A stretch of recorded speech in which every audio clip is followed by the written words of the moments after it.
Welcome, ladies and gentlemen, back to Fallen Meteor Part 17. The party has entered Halput and are discovering what weird and wacky things are going on in the town after speaking to the Kuatoa priest and a surviving member of the Salugi tribe of Kuatoa. Truly, really groundbreaking cinema here. I believe we were just discussing the beast and their champion. I don't even, Blip Blop the Protector. For now, trademark. I know, Ben Dubis and Letus, you've gone back and forth with Letus in awe of the Moon Dude's power, and Moon Dude feels like he's regaining a part of himself that he has lost. Did I end up giving you your mace and shield back? I gotta add them. Okay. But yeah. Alright, so that's kind of what I thought. What was the shield? Arrow something? I don't know. Shield. I'm pretty sure it was a Arrow regular shield. catching shield. Oh, you had a special shield? Yeah. Okay, I see. Well, He you took wouldn't my have. arrow shield away from me. I don't think you would have lost that if you picked that up as loot. You would have lost your regular shield. Do I have I dropped the regular shield. Oh, then you wouldn't have lost that. Oh, that you was the whole robbed point. me. I did. The whole point was that you lost anything that existed from the Kuatoa. That's actual robbery. I guess I should have clarified. Well, Took away 2 of my AC, 4 AC against arrows. that's pretty funny though. Yeah, that's a tactical that shouldn't have gone away. Well, on another note, John, your character, Moonman, feels a little strange. Well, he feels like his power has returned. Feel a little bit uncertain. You feel like your mind is pulling in two different directions. It's a very strange feeling. Like cognitive dissonance. Or like, when you want to take a nap, but you have a bunch of work to do. It's that inner conflict. I just feel uneasy. Mm-hmm. You do indeed. But Ben Dubis speaks up again, saying, "Well, then what is it exactly that you all plan to do?" War crimes. I do not know that is feasible. Well, first, I think we need more information about this creature. If you could tell us. Yes, well, it is a long story. Now, as Ben Dubis begins to elaborate, like right as he's getting into it, someone from a little bit far away, you guys have been speaking pretty loudly and in an open area by the top of the ridge here. Someone who yells from further down says, "Just a load of bullshit!" And then Bindubis kind of looks over being interrupted and says, "Oh, hello, Bill." You look over and see a very, shabby looking man with big teeth, gums sticking out, and a strange look on his face. And he slowly approaches you, sort of hobbling over, and he says, "No such beast. Disturbances in the water, but you cowards are ruining everything." Bindubis says, "No, the beast is real. We have seen it." And then he just goes, "Yeah, beast is big." And he, "Shut up. There's no such thing as a beast. You're seeing boats, perhaps Githyanki ships, and making wives' tales of them. You boys have destroyed the economy." And then they don't know what to say. And then they're just kind of awkwardly sitting there. The old man looks over at you all, says, "And who are you lot walking into my town?" Just travelers passing through. If there's anything we can help with, certainly. "Well, if you can get the fish to stop telling tales, that would certainly be one thing. Now, there is something in the waters, I don't doubt that. I've seen beasts myself. But, well, Ben, how about you take a walk? I'd like to talk to the travelers myself." "No, I stay here." "Very well. How much do you know about Kuatoa?" They're very spiritual. I suppose that's a word. They're capable of weird things. They aren't aware of it. You approach them about it and challenge them, and they won't back down. They don't understand what they are. No, I understand. Blip blap, destroy you for heresy. Shut up, Bin.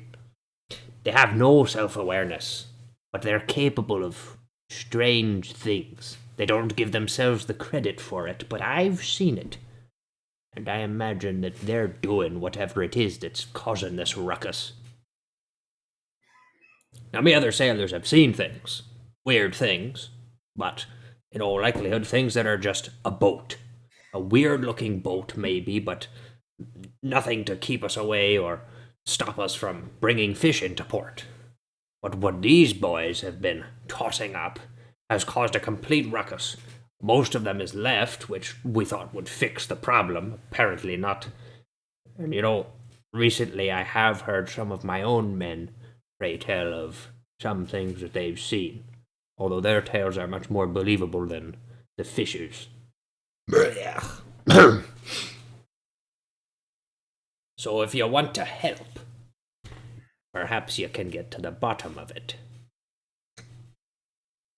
Yes, get to bottom. Fish is right. Big beast do weird thing. Well, regardless of what actually is the problem, I'm certain that we can find out the truth. Well, if you can, it would be much appreciated. Output has been starving. There's been much fewer fish coming to port. Most of what's been keeping us alive has been through our trade, which thankfully the trade ships are still coming through. But with all of the rumors going about, sailors have been skipping our port, which is not good for anyone in the long run. It's too long a trip from Cunningree to Coruscant to sail without breaks. Unless you have a large enough crew, but there's such a shortage of sailors nowadays with the Gith Wars that just can't be done. Right. So,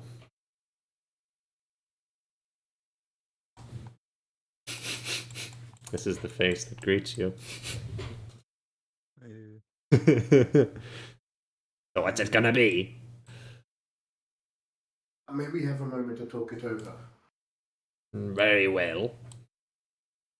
So we're just gonna move, and we just kind of step aside and yeah. What do you all think?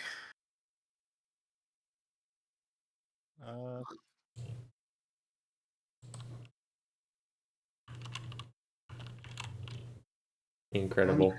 I'm concerned.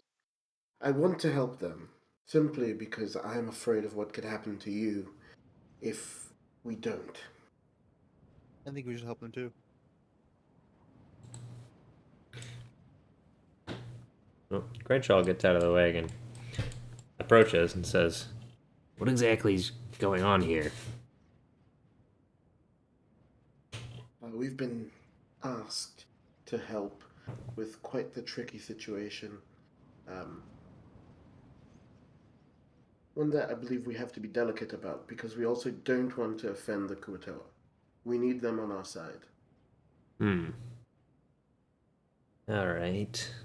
Even if it turns out that this is one of their machinations and it is something that they've invented themselves, still have to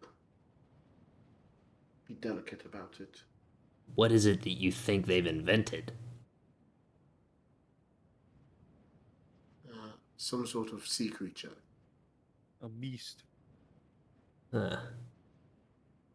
And how exactly are we gonna fight that? Now, I've never been out on the ocean. Have any of you? Well, no. But I do wonder. You have just been. I'm looking at Moon Dude now. Oh. Do you feel different? Yes.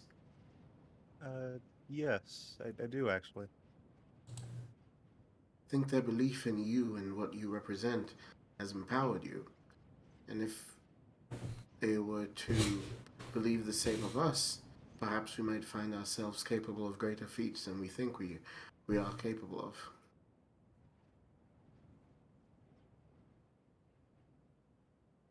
This is weird. This is just a possibility. However, I do think we owe it to this fishing village to help. I mean, do we though?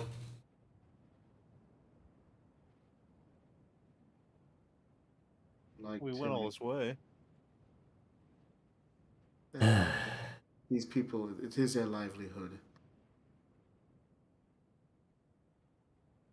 Well, Truth is, we could walk away, truly, but I couldn't live with myself if we did. I won't protest the decision, but frankly, the ocean terrifies me. You'll be our eyes on the land. Or perhaps this is a learning moment for you. Sure. I guess we'll just see. Doesn't sound ominous at all. Well, Letus and Bindubis have been attempting to defend themselves, as it seems like Bill and them have gotten into an argument. And what started out as a quiet conversation that you didn't really pay attention to while you were talking has erupted into a bit more of a loud and obnoxious series of micro tirades, with Bindubis going, "You underestimate the beast and you disrespect Blip Blop. Blip Blop will be very, very angry. If you do not believe in him, that's your problem." It is not my problem, it's your problem. You take a crab and you say he's a god. It doesn't make it so. Except it does, you bloody idiots. No man should have that power. And you're too stupid to have it. Doesn't make any sense.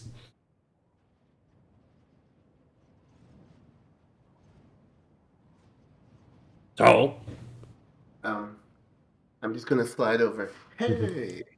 Uh-huh. So, all of this arguing, fantastic arguments. Everyone, very proud of your debating skills.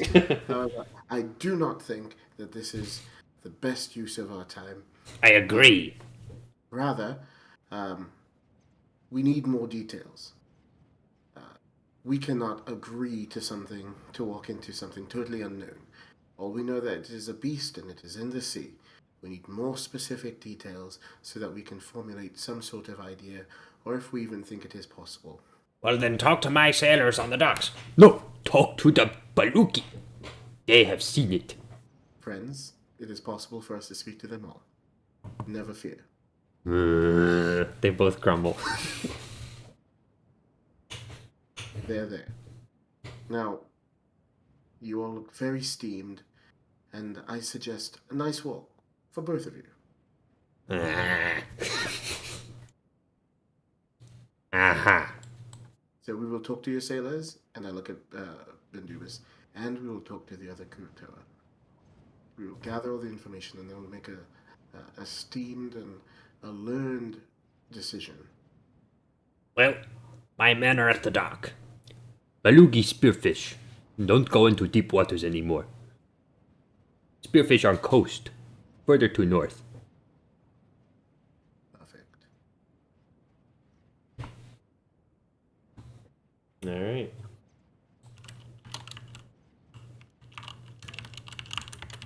So, Are we gonna split the party and get information, you can do that. That is allowed. or are we all gonna go to everywhere? I don't know. It's a good question. Wait for Jacob. We can I wait don't for know. It's Jacob. gonna be I don't know either. cake stuff. It is a cake stuff moment. It's also unfortunate because we're in an information gathering session and the inquisitive rogue isn't here. So it just sucks. I don't want to roleplay Graduate Griff. Only Graduate can roleplay Graduate Griff. I'll roleplay as Roger Griff. Uh-huh. Who just left? Oh, you want AFK? I will drag him back. Alright, so what are we doing then? Are we waiting or are we gonna truck on? Oh crap! I put him in debates and discussions. Dude, no. He's stuck. You fool. How could you have done this? How could you not get him? What? That's kind of an oversight, actually, on Discord's part. He's literally trapped there. All right, so are we taking a break? We just started. We did just A start. break? Yeah, well, I don't know, because we said, are we waiting for Jacob, or are we... I would say we should probably just keep on going. But you have to figure out what you're doing.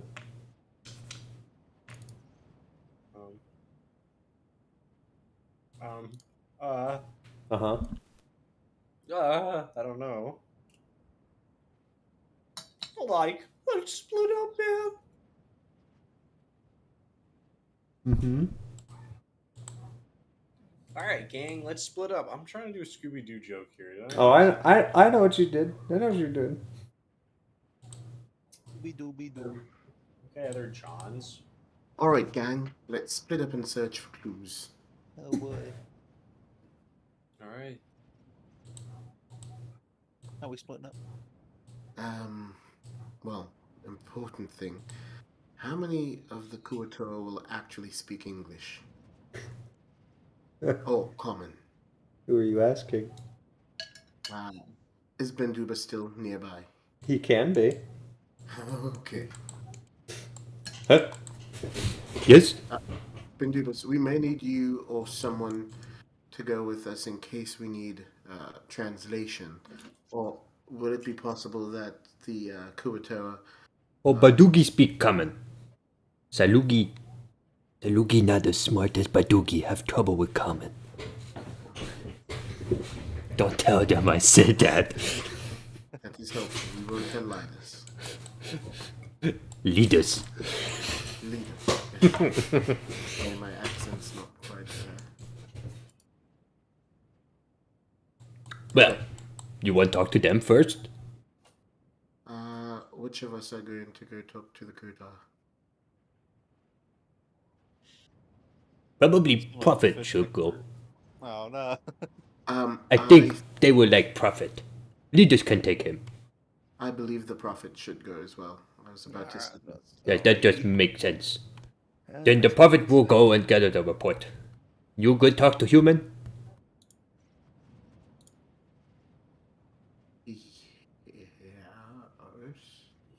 It seemed like you could talk to Bill. Everyone bad talk to Bill.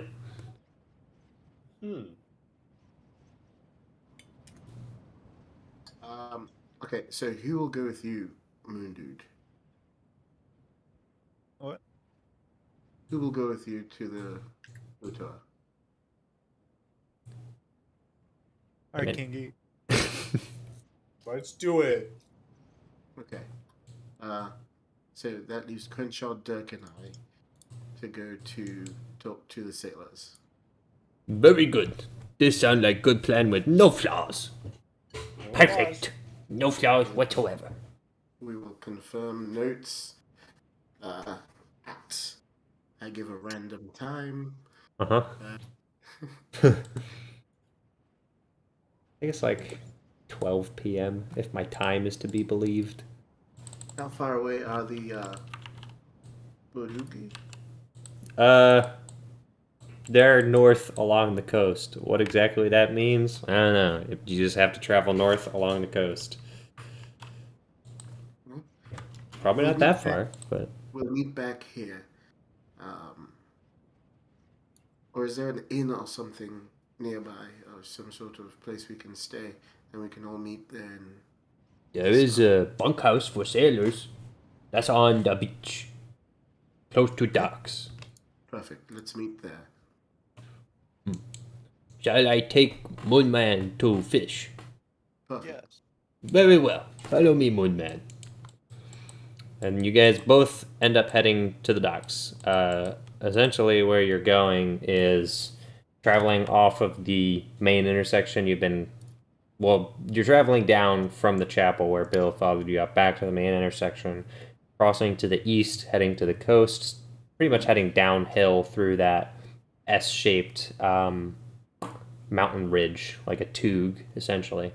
And now you're ending up at the docks by the beach. Now, the fishers are on the docks, or at least labor persons who are unloading cargo from smaller vessels. There aren't any major vessels in port right now, so it's actually pretty chill on the docks. This is where Malachi Crenshaw and Dirk are probably going to be doing their investigating, but then Dubis and Letus are leading Moonman and Kingi further north. So, yeah. And I suppose, since Dirk is with Malachi, in the hopes that Jacob can get back at some point, we will go gather the stories of Moon Dude and Kingi as they go on their adventure to find the fish people. So after a few minutes of walking on the coast, it's pretty windy, so it's actually cold down here. You're not on the rocks anymore. Wait, is Jacob back? Oh, that's actually pretty convenient. You're not on the rocks anymore. You're on the coast. It's windy. The wind is coming right up from the ocean, and it's a bit of a rainy, drizzly, windy day, so it's not the most comfortable. On days like this, you kind of have trouble imagining that they could find many fish anyway. But after 5 or 10 minutes of walking on a rocky outcropping that sort of struts out pretty far into the ocean on a shallow ridge, there are a bunch of kuatoa spread out with javelin/spears. It's sort of an allotment of stabbing objects that they've seemingly just modeled together, as well as some that are trying to work nets. But it's very clear that they're not extending far past the ridge at all, or really much. They're just sticking within this reef here. As Bindubis walks up, it's a little bit difficult to hear him since he's facing forward and there's a ton of wind in your ears, but he says, "Hello, Bindudud," and does a little greeting, and then says, "Brothers, what is the luck today?" And then one of the other fish goes, "Nothing. We caught little salmon, but that's it." And then Bindubis goes, "That is not salmon. That is trout." And then they get into an argument quickly about the fish and this and that, and they start talking logistics, and then they slowly transfer back into whatever their speech is. And then Letus kind of taps Bindubis on the shoulder and lets him know, like, yeah, there's still people here. So Bindubis goes, "Oh, yes, no. I have someone for you to meet. Quick, assemble the others." So then they end up bringing everyone together. And it is actually a bunch of members of the Balugi tribe, 5 or so. Some of them haven't come close and are still spearfishing, but a lot of them are waved over by the guy that Bindubis was initially talking to. And now, well, you have a collection of kuatoa in front of you. Oh, my favorite. It is your favorite. So, the floor is yours. Bindubis yeah, gestures go, for you to speak. Where Big Crab? Blip-blop protector? I think my colleague here means the monster that's been attacking you. Oh. Big Crab is Blip-blop. This is the kuatoa on the front here. Blip-blop good, but Blip-blop's sleeping. Long time before Blip-blop wake up. The beast?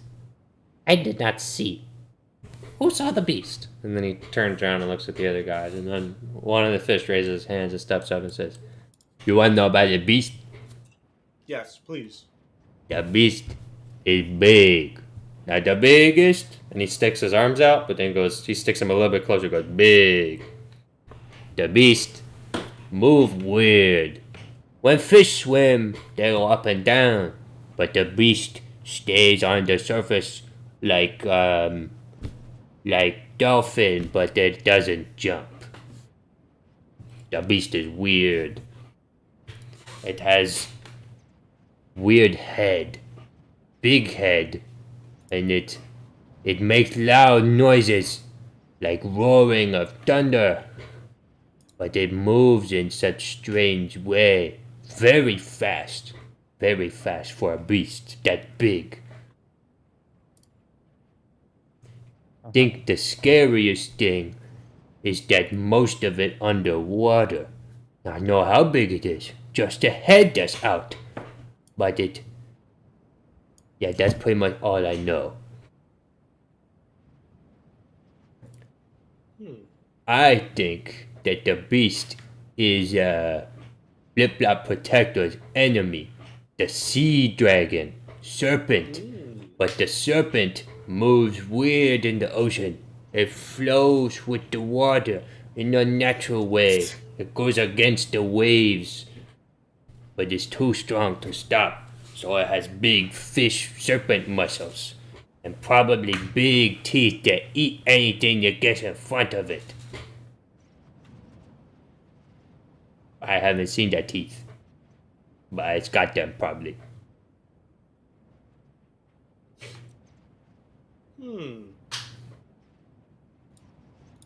I can draw a picture if you want. Yes, please. Okay. He kneels down in the sand and begins drawing in Microsoft Paint. Now I need to like switch my streams here. So now I gotta go here. We gotta go here. So he kneels down in the sand and he takes the spear and he goes, Now, it's difficult to describe. Easier for me to do this. So, beast only some stick out of water. So here, he draws a line. here is water. Now water goes like this and be waves. But the beast is far away on the water here. I'm here and the beast looks like this. See this? And I think this is its eye. And I think it has teeth here. And this is the way that it goes. But when the serpent goes like this in the water. But the beast goes like this, which means its muscles so strong it probably spins so fast that it goes through the water.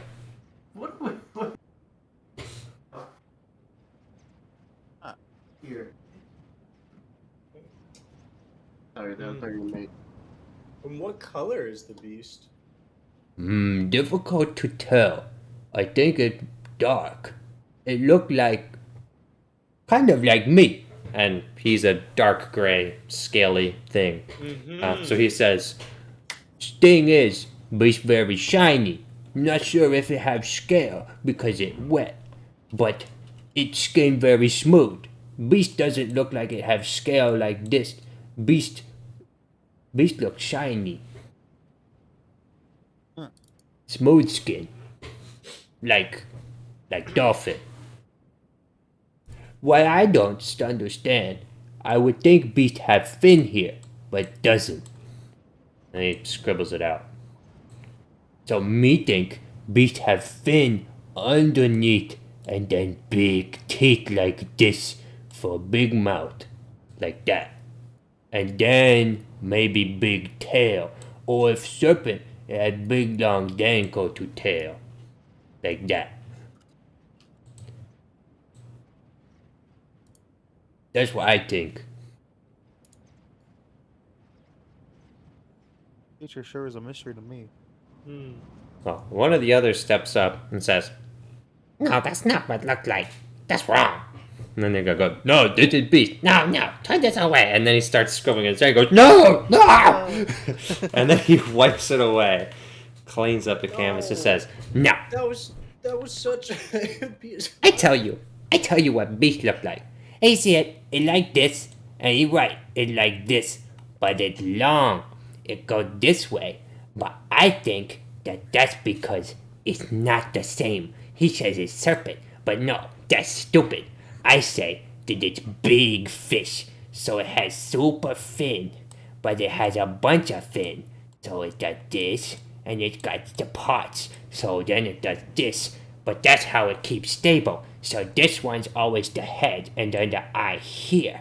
But then, instead of mouth, it has big hole for fish. And then it's in the body, so it's like a serpent. And then no fin, he right about that. So that's better. Huh. Never see the mouth. I think it's not hungry. Maybe it eat the water. Or maybe the water go in and that's why it stays so straight. Because the water make it go forward like this from the mouth water. Right. now the other Kuatoa steps up and says, They both wrong. This terrible. This not the beast. He's vaporizing the lines. Look at him. He's destroying them. He wipes away. He says, "This not the beast. Don't listen to them. Beast, me have idea. Me think beast is boat. So you know how most boat look like this. I think that most boat when on water are like this. So half the boat here and half the boat here.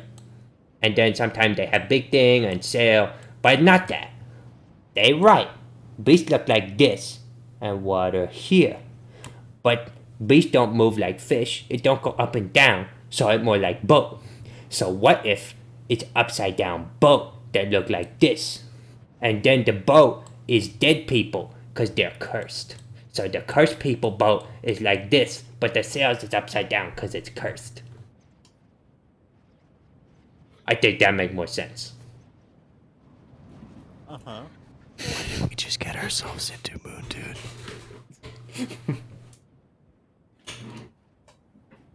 Well, It's definitely boat. No, it's serpent. It's more like dragon. No, it's not. Both ideas dumb. It'd be too Alright, big. shut up, all of you. Alright, listen. I don't know. Okay, so how about this? Where was the last place you saw it go? How about that? I saw beast go north. I saw it go south. Oh. Okay, what? Okay, how about this? What brings it out? Like, what's it usually like attracted by? Oh, wait, and then they all start talking together and whispering, and then they go into their other language, and then they go. You're sort of talking through for a little bit of time, and then the one guy steps up and says, "We only see it at certain time. Never see it during day. See it early morning before very bright, or very late. Think the beast looking for something. Always looking for something. That's why I go back and forth. See, we think there's pattern. Because Dingo see beast on Tuesday, it go north. But Tinkle see beast on Thursday, it goes south."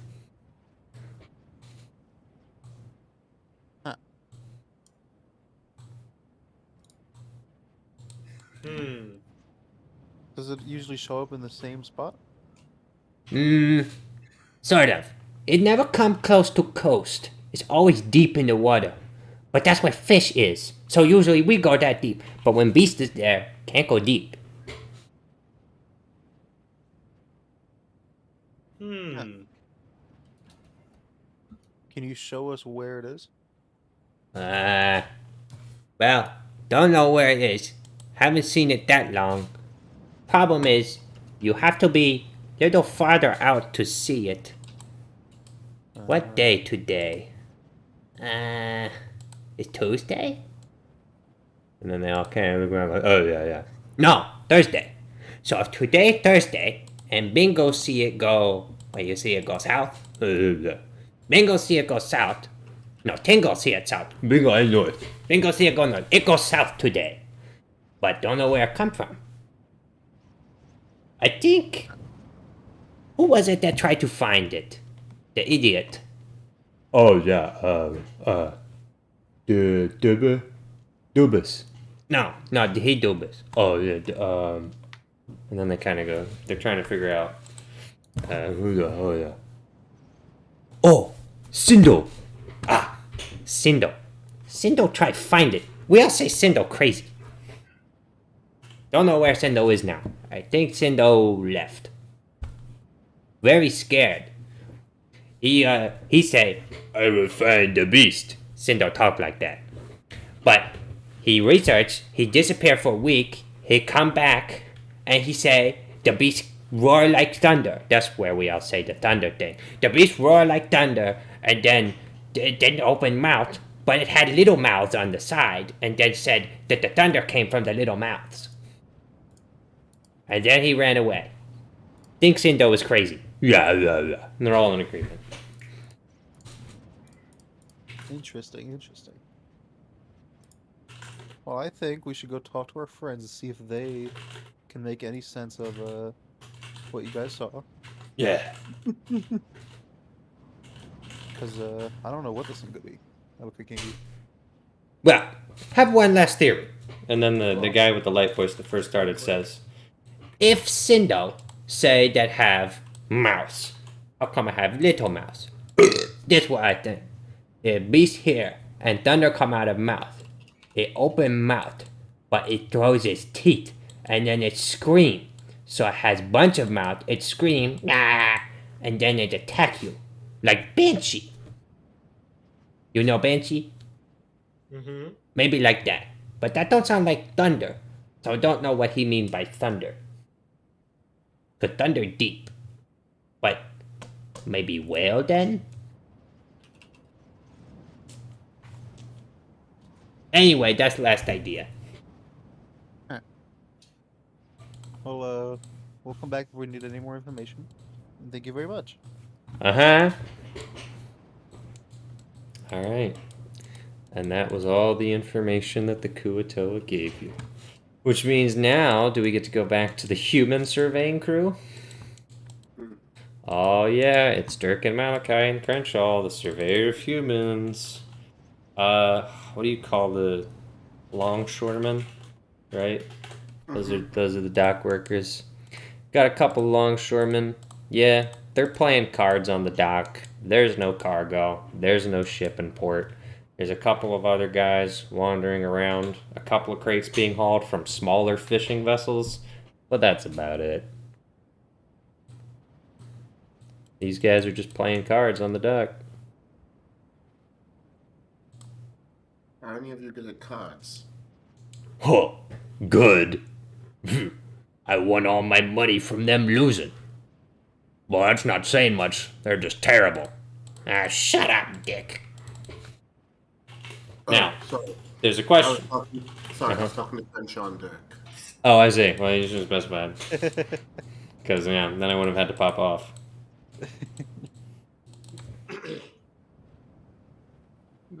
Dirk does not look very. He does not look like he's going to answer that question.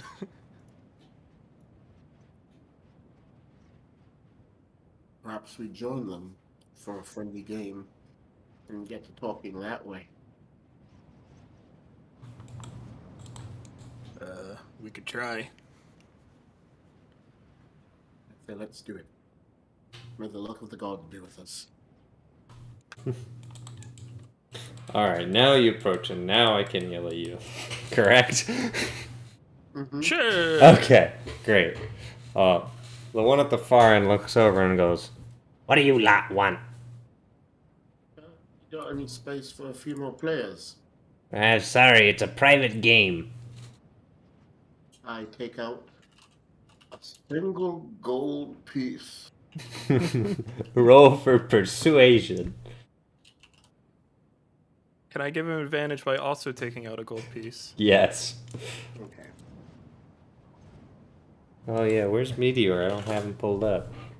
Okay, so that first one is 11. Alright.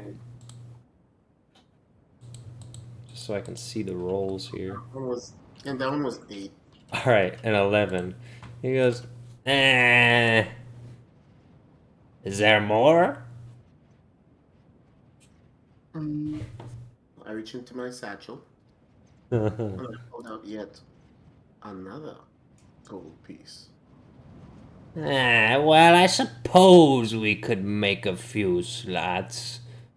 and then what the guy closest to you says, you want to take over for me?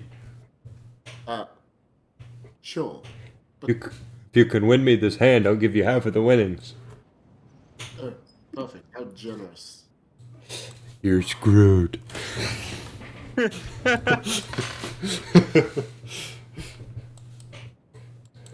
So, I'm assuming you know how to play poker. Yeah. Do you know how to play poker? IRL. Huh? IRL. No, in game. Malakai. Does Malakai know how to play poker? I guess it would be similar to a game he's played before, but he may not have called it the same one. I see. Then this is going to be funny. Make for me an investigation check.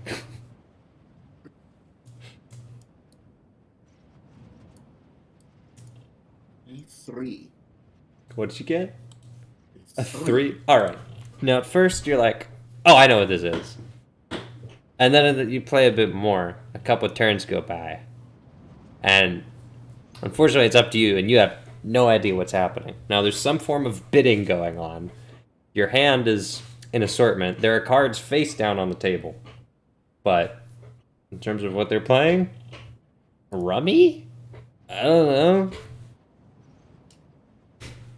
So you're already lost. And then the guy furthest from you says, "Well, I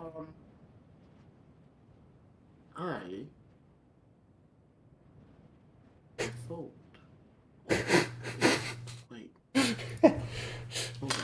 that's not how this game works, son." Oh. And Peg goes, "Good out, you suck." I gotta say, our fish expedition went real nice. You know what? I think I've got a hang of it now. And I hold out 2 more gold pieces. That, if for those of you counting at home, Uh-huh. it's a total of 4 gold pieces plus the one Uh-huh. that he's holding up. The dude just looks at you and goes, "You can't bet until the next round." Okay, but I assure you, I think I'll do better next time. Do you even know what we're playing? Have you ever played a game of cards in your life? Yes, but I do believe that we played slightly differently where I'm from. It don't look like he's played cards. He looks like he came out of a box. He's a little doll. Thank you. Why is he so shiny? You think he's ever seen anything outside? I've. And what is your name, friend? I'm Pete. You of the keen observation? Uh-huh. Well, I'll show you what I'm capable of. Just watch. Well, you gotta learn to play the game first, Sonny. I'll go ahead and explain it. Well, alright. It's simple.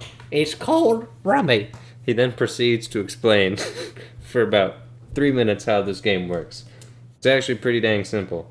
There's sets, there's runs. You need to get a different number of sets and runs each round, and then you bet on whether you can make it to the table, and then you can place a separate bet on whether you can win the round by getting rid of your last card. Okay. And that's pretty much it. A monkey could do it, as Marsh says. All right. So are you ready to play the next round? Yes. Well, make for me a sleight of hand roll. A 10. All right. You were able to get down this round, but you did not win. Dick won the round and takes whatever money you bet on it. If you bet anything at all. So the 2 gold pieces? Sure, we'll go with that. Now, you did make it down, which is good. So, you're still in the game. Now, well, for me, if we're continuing to play, or if you have anything to say during the rounds, you may do that as well. But every round is going to be a sleight of hand roll. I'm gonna do something. Uh-huh. I would like to use. And cannot use that. Okay. Uh-huh. Okay, that's fine. You regain it. So we do another round? Yes. All right, what are you betting? This time. 2 more gold pieces. Mm-hmm. One of them rolled a nat 20, so have fun.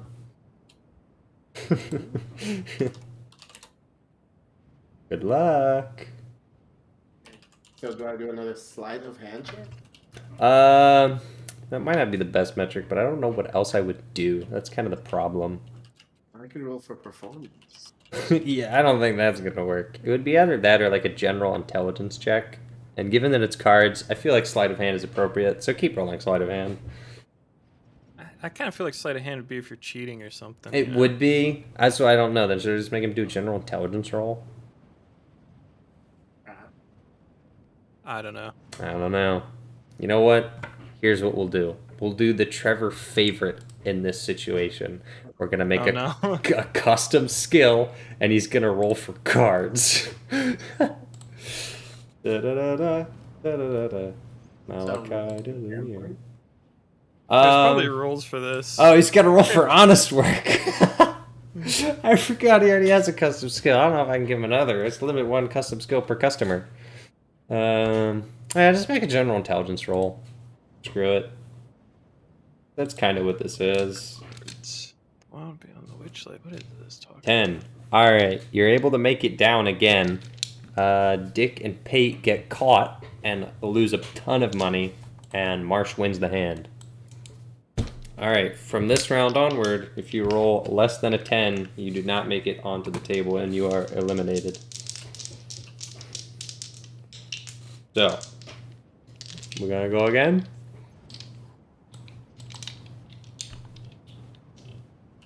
I look back at the others.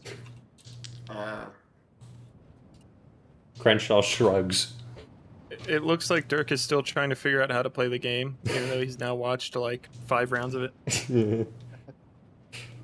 So that means I lost 2 more gold coins, didn't I? You did. You did lose 2 more gold coins. Mm-hmm. All right, you want to do another round? Yeah. All right.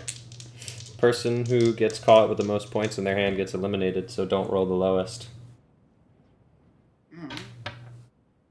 Ooh, all right. So what do we got for another int check? Ho ho ho ho!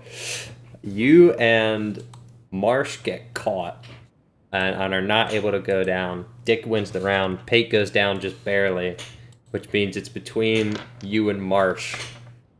and the tiebreaker, he rolled the same as you. So the tiebreaker is going to be, we'll just do another int roll.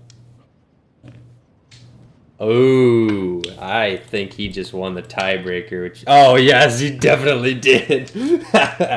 Get out of here! Get out of the game.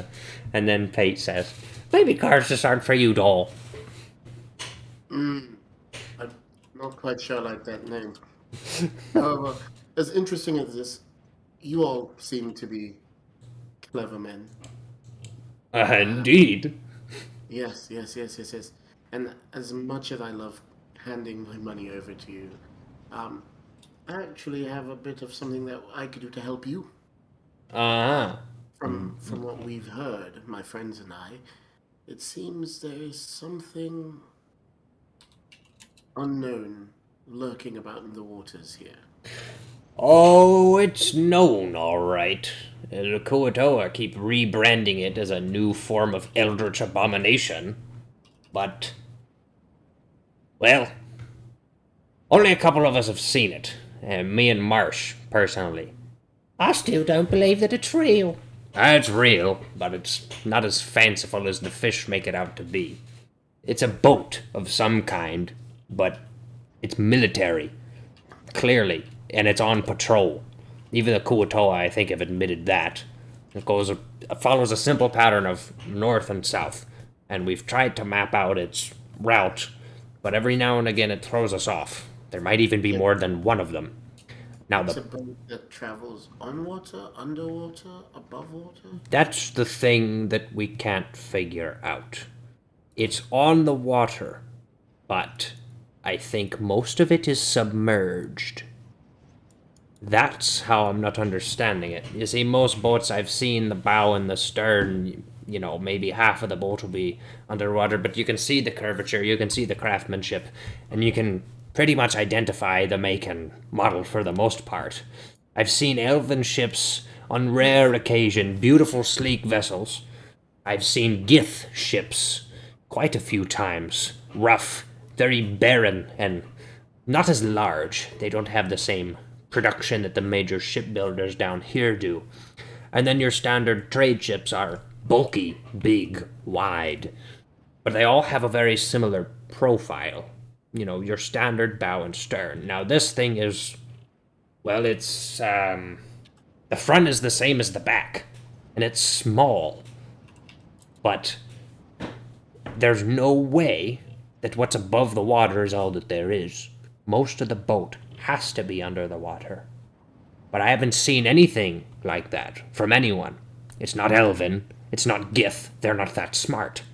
And it's not anything I've seen come out of Königsberg. The shipmakers there have made some serious, crazy boats, but nothing like that. So it's not from a known territory of ours. I wouldn't say so. This is Marsh, the guy below, speaking. It's like Dick said. There's no markings. There's no flags. Usually the Elvis ships are self-aggrandizing. They're easy to spot from a mile away. They're works of art as much as they are vessels. And sometimes they're better works of art than they are vessels. The Gith ships are rough, but they carry their own black flags and sails, and the trade ships are marked as well. Now, this thing isn't. It doesn't even have a mast. There's no rigging. There's no sails. It's just a chunk of wood. I mean, it looks like a log just sticking out of the water. It almost looks like an upside down ship, to be frank. But most of the ship would be underwater. Question. This place where we are, do they sell drinks? Oh, yeah. You think we've had too much? No. I was going to, so I mentioned to whoever around for the table. Ah. Okay. What do you mean by whoever? I don't know, is there barkeep? I mean, you're outdoors. You're on the docks. You're not in a building. You're on a little ramshackle table on the boardwalk of the dock by shipping crates sitting on barrels. Is there some little fetcher boy? Peg can act as your fetcher boy if you would like. You can go be a fetcher boy. If you're gonna give him money and tell him to go get alcohol, he'll gladly do so. So, all right, aye. You and your friends. Yeah. All right. Well, Mr. Dahl, what exactly is your interest in this ship? Planning on finding it? We'd like to investigate further. Have you talked to the fish? Some of our party are in the process of interrogating the fish currently. Yeah. Crazy bastards. Yeah, problem is they're not just crazy. They've got something behind them. I don't know whether it's a deity or some weird spiritual force I don't know anything about, but things happen around them. I wouldn't write them off. We're aware. However, could you point out to us where exactly you noticed the ship? When was it? Well, we've seen it twice. Well, I've seen it 3 times. The third time is when you had scurvy. Oh, Yeah, that's right. Let's see. It's been a few times in the past month. So, one was Tuesday morning, essentially at or right before dawn. Couple nautical miles out. Not an easy thing to spot. I thought it was, scrap or the remains of a shipwreck at first, but it was moving steadily. That's when I realized it was an intact vessel of some sort. Climbed on the crow's nest, tried to get an eye on it, but it was too far away for me to see anything aside from, like I said, that moving log. The other times we've seen it, we've tried not to get too close. like Dick said, it's likely military. Because the other times we've seen it, well, the other times I've seen it, have both been at dawn and dusk. And it's, let's see, on the Tuesdays it was heading south. On the Thursdays it was heading north. The locations, usually it's a mile or two out, which is where we like to fish. The issue is we don't want to extend further where it's patrolling, because then it could cut us off from the mainland. And we don't want to get to where it is out on the sea, like I said, probably 2 or 3 nautical miles out from the coast. In terms of north-south positioning, it's been different every day. From what I can tell, it has to be meeting with someone or something, or it has to have a base that isn't too far, unless it's traveling very, very serious distances. He just kind of pauses and is deep in thought. Honestly, don't know. If you want the best chance of encountering it, you want to hang around here, like I said, at dawn or dusk, Tuesday, Thursday. What is the day again? It's Thursday. I look at Dirk and Crenshaw.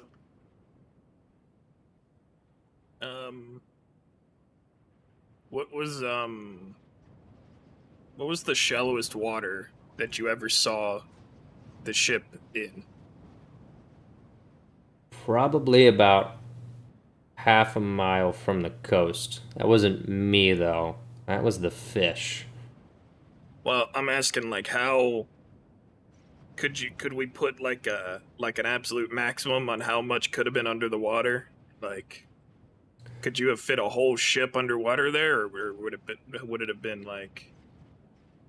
There's not a whole lot of... The drop-off is pretty fast around most of this area. The cliffs are steep, and there's actually very few segments of coast. The beach we're on now, aside from a rocky outcropping to the north, is one of the only landing points for miles. So, if you're talking about comfortably getting a ship anywhere close to the coast, it's doable. A lot of it is steep rock walls, and you'll find yourself 50 feet deep, not too far from the coast. All right. Now, the shelf extends pretty far out. That can go anywhere from 600 feet to a half mile before you really drop off into open waters. It has been spotted out there, but the Kuatoa are the ones who said that they've seen it scouting closer to the coast, which is why a lot of them aren't even spearfishing anymore.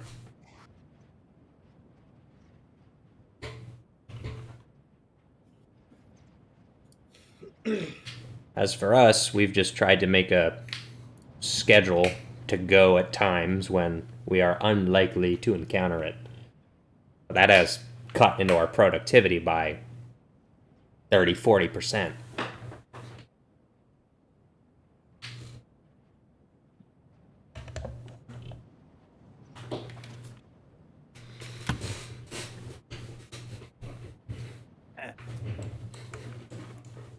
Uh-huh.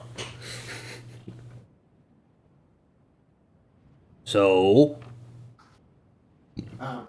Deep thought. are you gonna give us more of your money, or Wait a minute for your friend Peg. yes, he'll probably come back by now. Speaking of which, Peg enters the scene carrying several pints of ale. I only gave her. It's a him.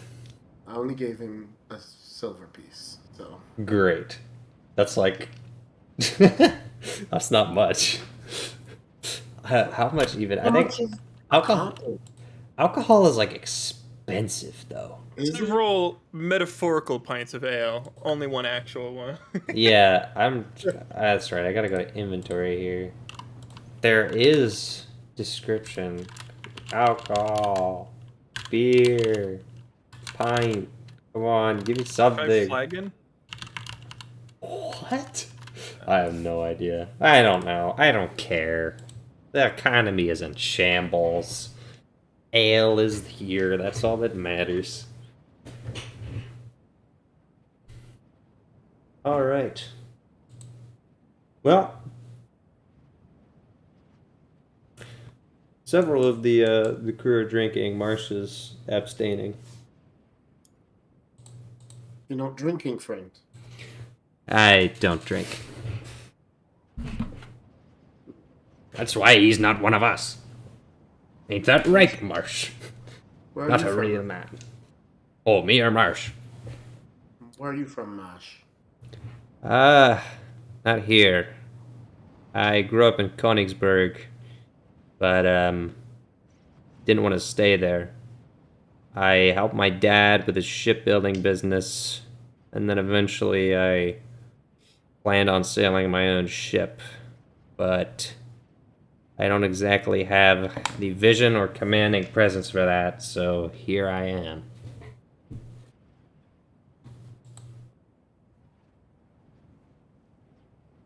Oh, by the way, a gallon of ale, I think. Is 2 silver pieces. Okay, very well. Where is Königsberg? South. And not north, or not west, not east, like middle of Mandrill. On a, I think not on a peninsula, but by the swamp peninsula. Peninsula of the Sour Swamp. I'm familiar with Königsberg. That he is.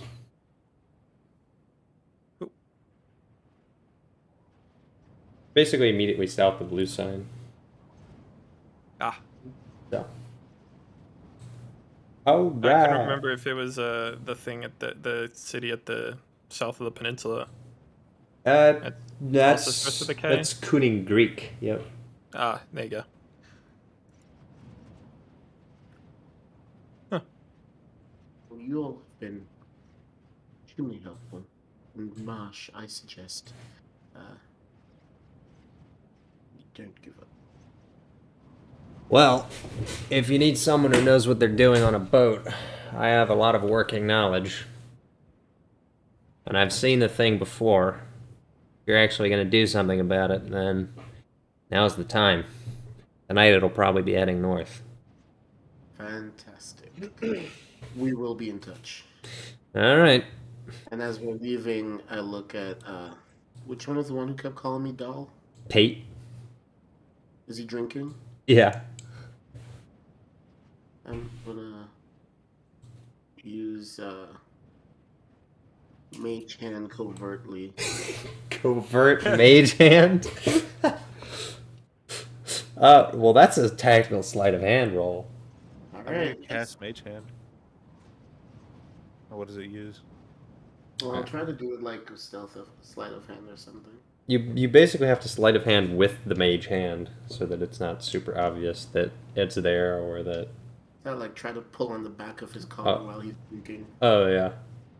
I was gonna say I think it's like a hovering hand, so it might be hard to tip his drink. But if it's behind him, Well, give me a sleight of hand. I believe in you. got this. Now this is going to be funny. So let me understand what you're trying to do before I tell you how you failed to do it. So I just tried to like, as I was walking away in front of me, I like moved my in the correct movements. Uh-huh. I tried to make the hand like pull the back of his collar And that's just to make him like spill his drink as he juts back. a little bit. Yeah. All right. You yank the back of his collar, and he goes, "Ooh!" and then falls on his back as the barrel falls on the ground, and the beer spills all over him. And he goes, "Oh, what the bloody hell? Who did that?" And then the other three are just laughing uproariously. This guy gets up and goes, I swear, someone just grabbed me at the back of the collar and pulled me off. This ain't funny. What are you laughing? I could have broken my spine. "There you go. Congratulations. I thought we were definitely gonna get caught there. How? I don't know, man. They weren't looking at you. Well, actually, two of them were. But one of them thinks it's funny, and the other one doesn't care. Marsh just giggles. And he knows what Chad. you did. Alright. I guess that's that. Does this mean that the gang is meeting back up? Yeah, we should be meeting at what? Course. The fisherman's house or whatever? Oh yeah, the bunkhouse, which is north of where you are on the beach. Well, then so you meet at the bunkhouse. You are now at the bunkhouse. Are you outside the bunkhouse or are you going inside the bunkhouse? Inside. That will probably be less cold. You enter the bunkhouse to find, I presume, Kingy and Moon Dude sitting at a table waiting for you. Is that what we're gonna go with? All right. Kingy and Moon Dude are at a table waiting for you in the bunkhouse. Welcome to the bunkhouse. Wow. Hello, friends. Oh wow. Oh, Oh, not Pate. Just a table. Ah, big Pate, square Pate. All right. Well, the bunkhouse is quite literally a hole in the wall. It's a framed wooden building built into the rock face on the beach, the cliff wall, essentially. In the back, there's like 2 or 3 steps leading onto a wooden platform. You guys are just below that, where there's a bunch of tables. Right outside, essentially a common area. But then on the back wall, it's just lines and lines of bunk beds. So basically, there's entrances above and below these tables to the ledge where the bunk beds are, but you guys are just in the open area right now with little tables. And the little clerk's desk. And the clerk is not here. Because it is afternoon. Alright. Welcome back. So, we learned something, I think. Yeah. The Kuatoa, the Kuatoa say they Cooters. saw some weird creature. Um, they said what really stuck out to me is that it doesn't look like any kind of fish, and that they said it travels in a straight line. They said it has no fins. They've only ever seen it from far away, and it moves weird in the water. Weird how? Well, they said it moves straight. It doesn't turn side to side like a boat would, or fish. Interesting.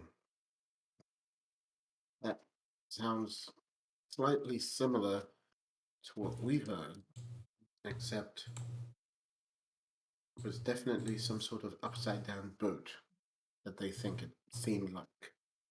That's what one of the Kuatoa said. He said that it might be an upside down boat with spirits on it.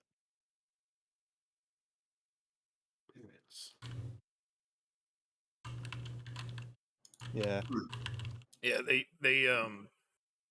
the pirates down on the sailors pirate whatever down on the dock described it as patrolling like a military vessel. So I'm assuming that's what the Kuatoa meant by weird movement. I'm not sure. Hmm. They did say that they only see it at certain times. I think Tuesdays and Thursdays. yes. And Interesting. they said it was never during the day. It was like early morning or some other time. Or dusk, right? Yeah. Well, it is Thursday. Hmm. Perhaps we should try to see this ourselves. The Kuatoa said that we can't see it from the land very easily. I think they went out onto like boats and stuff while fishing and saw it. Well, thankfully, we have a friend who's offered to help us with a boat. Oh, that's good. he was. They all were sort of hesitant to approach it, so that might take some negotiating. Unfortunately, I've spent my quota for the day. Uh-huh. But I suppose if it will help, there might be something we can do to encourage their assistance.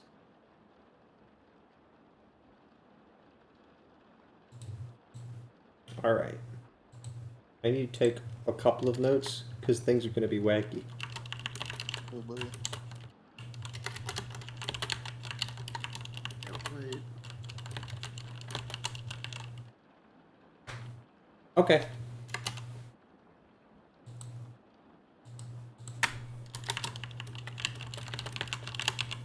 All right. That is all the notes that I need to take.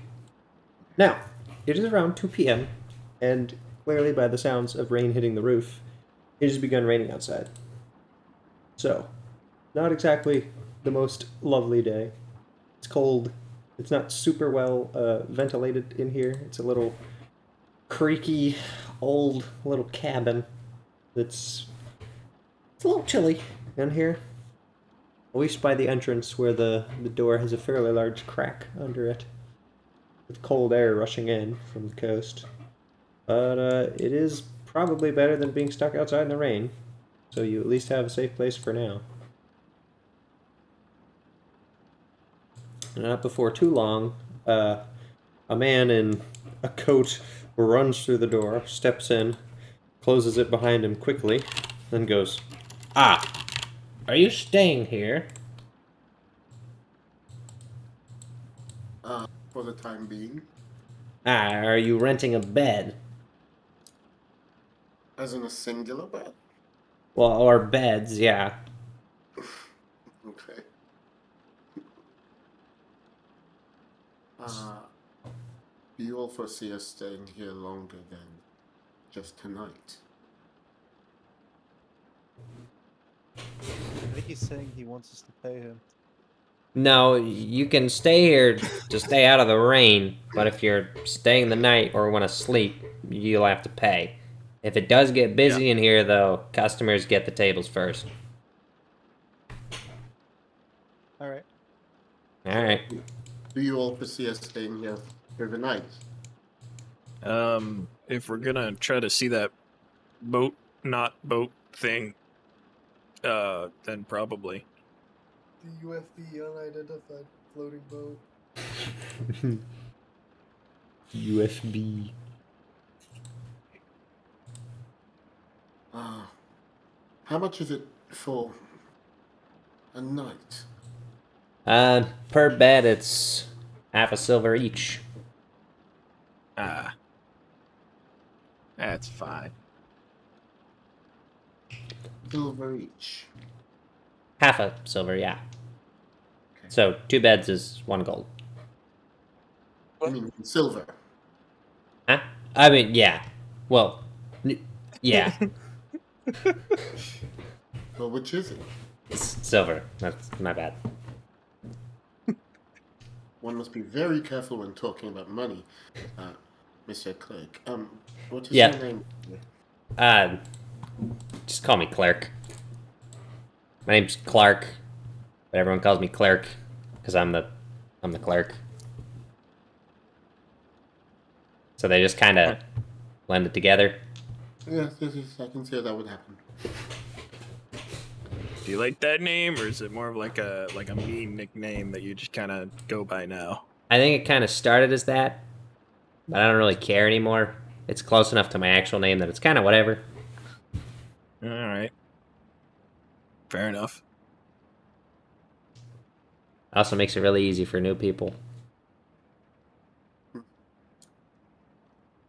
So what brings you travelers here? Are we gonna pay him now, or? You can. I don't care. Hey, I think we're planning on staying to see the boat and then staying the night. So I think we would just pay him. That'll be 2.5 silvers. I think so. Although, if Grouger and there is another segment of the party that is off in La La Land. See, I wasn't gonna mention it until you went, "Oh yeah, wait a minute," and then you went back to the Well, I car and mean, the Cagliari is just gone. I knew about I can't be gone. Let's just say that the other segment of the party has sort of holed up somewhere in the wagons to avoid the rain, and are doing who knows what. So up to you as to how that's going to be handled. But we should pay for the entire party, and then Probably. how many of us are there? That's 8? a good question. Yeah, I think it's just 8 because we'll do 5. That makes the most sense. So it'll be 4 silvers.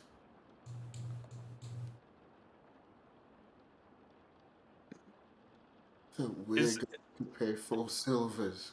Is there a lot of room in here, or is it pretty like wall-to-wall beds? There's a lot of room in the front, but the back is just all beds.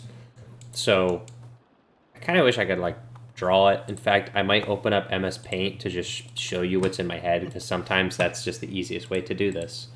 Is the enough that we could get Meteor in to just like? Oh yeah. Because essentially, the door to the front is here, right? You guys are at a table here. There's a table here, and there's a table here. You're sitting here. You're sitting here. The clerk's desk is here. Then there's a ledge, right? There's a staircase here and a staircase here. And there's a little bit of room on this sort of shelf here. And then this entire back wall is just beds. You understand? Like military bunk beds, just Basically. side by side. Basically. Cool. So, and there's other tables up here on the ledge. So there's like 6 tables in total. A walkway here down the center. That's it. And this is like in the rock wall. So up to this point is the framed wood building, and then back here is literally carved out of the rock. This area back on this ledge. So, All right. I'm such an artist. What can I say? And no, that is forever lost to time. All right. So, what are we doing?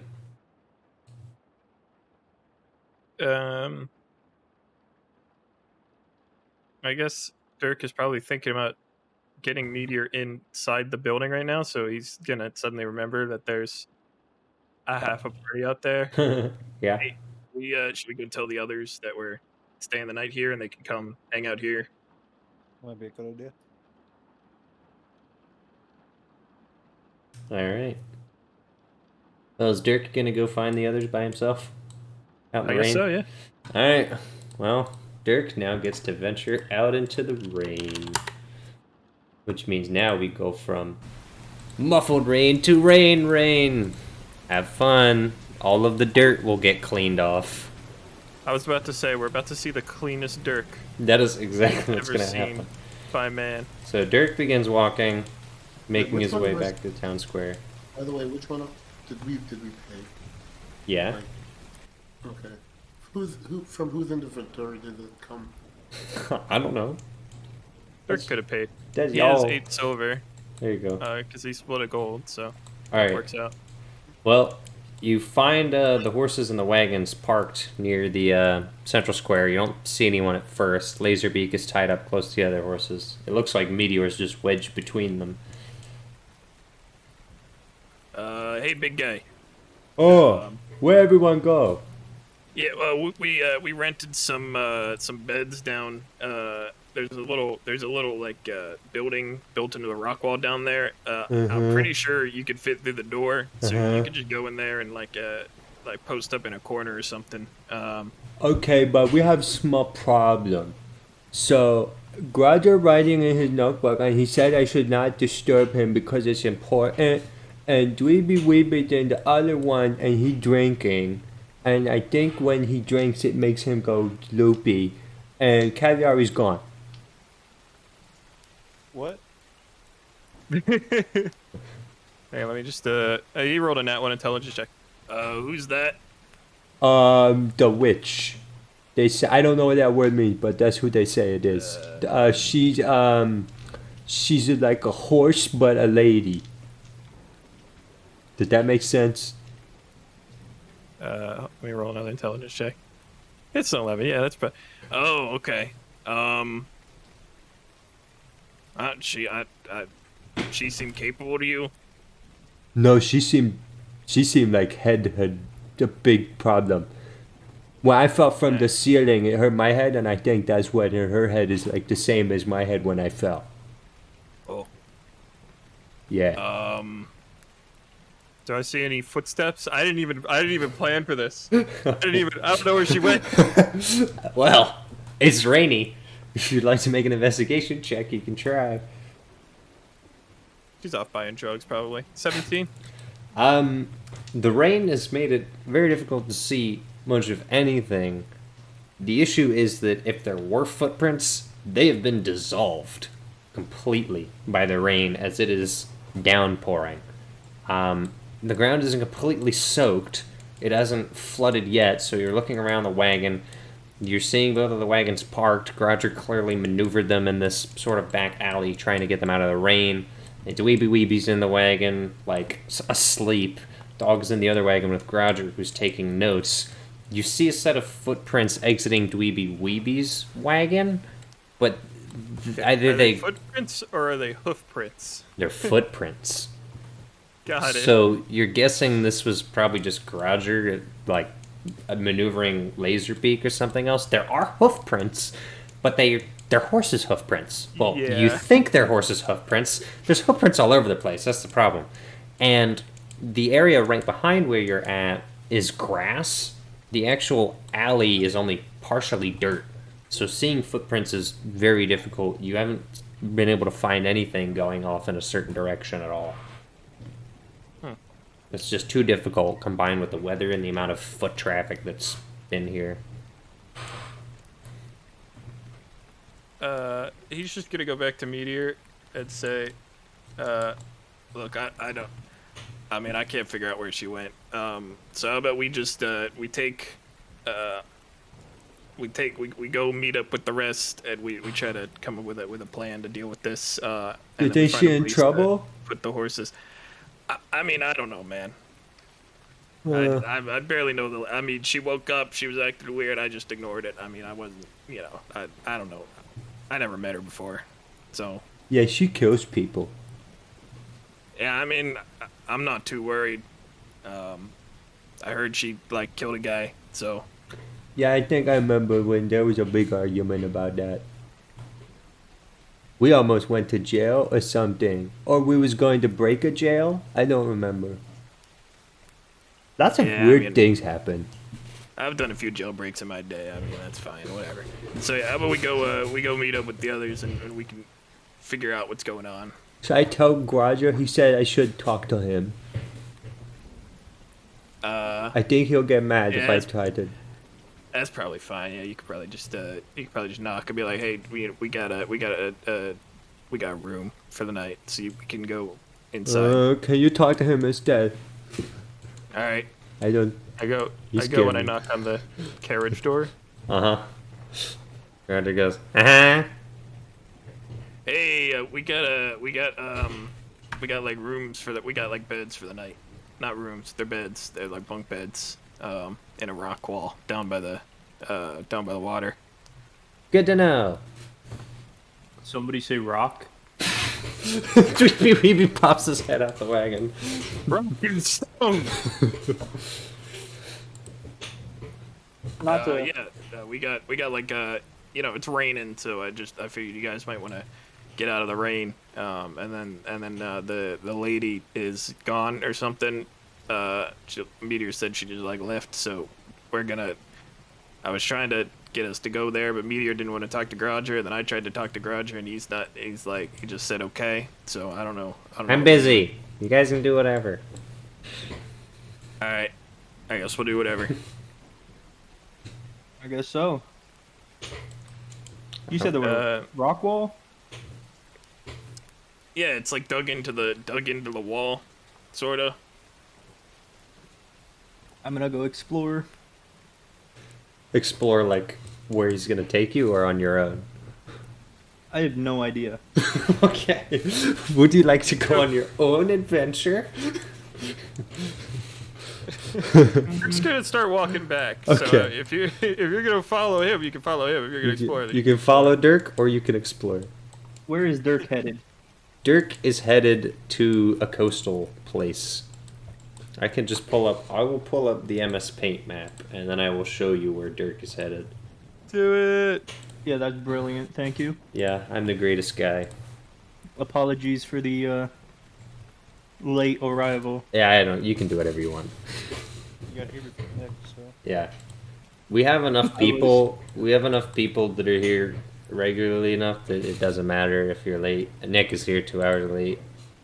It's all right. At my sister's graduation the whole day, Oh, nice. and then literally got home 15 minutes ago. All right. Well, Jeff. that is Jeff. So, okay, Grodger and the wagon are here. This is where you currently were, Dweeby Weeby, where one wagon was here, one wagon is here, just pulled in a little alley off the main road. You're in a fishing village. You've been traveling for quite a bit. Now, Dirk is taking you this way, down a path past the general store, leading out to the coastal region and the docks. There is a series of sloping cliffs of increasing elevation and a winding path through a tube, leading up to a bell tower and a chapel. And then, basically, you're in this little courtyard with Dirk heading this way. Okay. And the rock wall was... The rock wall's north. So there's like a series of rock walls. There's 3 major elevation changes as the road winds up. It's like those roads in San Francisco, right? Yeah, pretty much, yes. Very steep. Okay, I thought we were talking like mountain wall.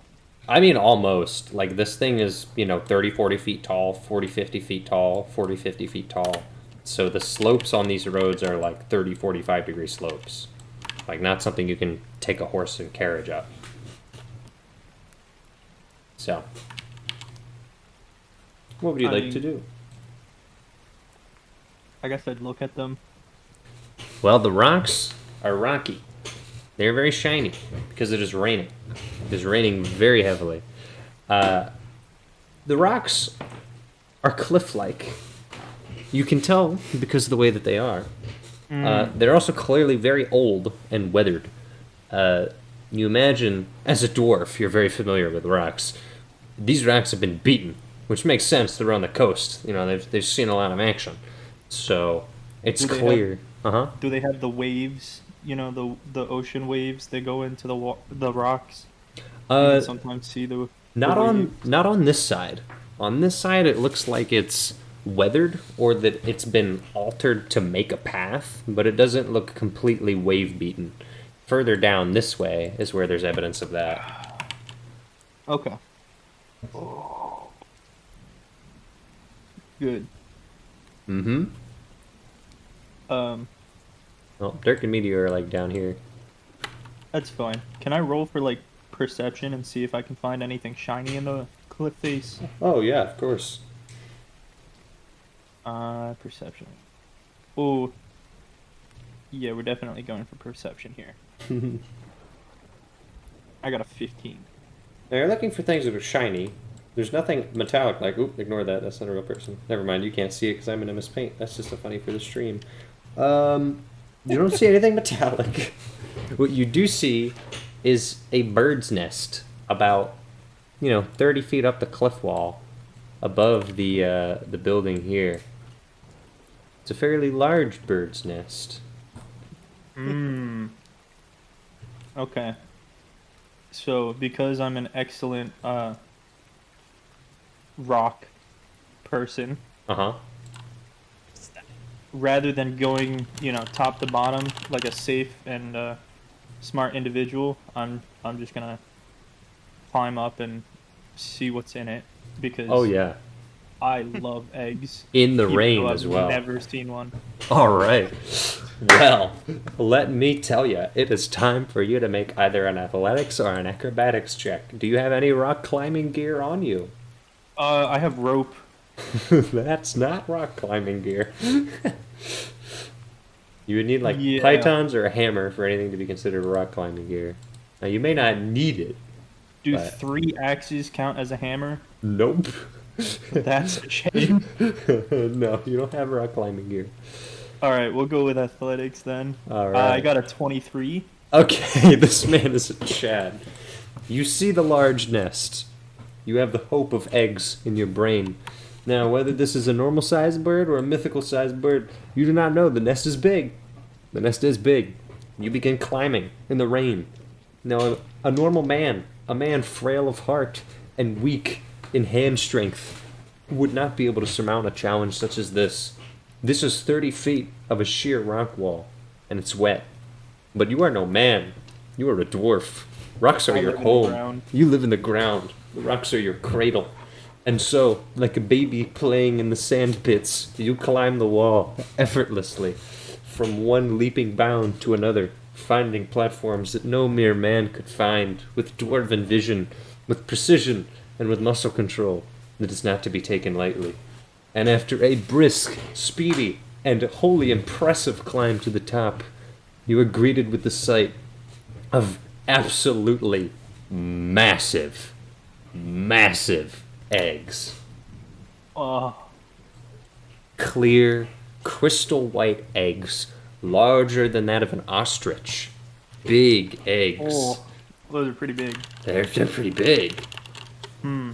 There's 3 of them, too, not just one.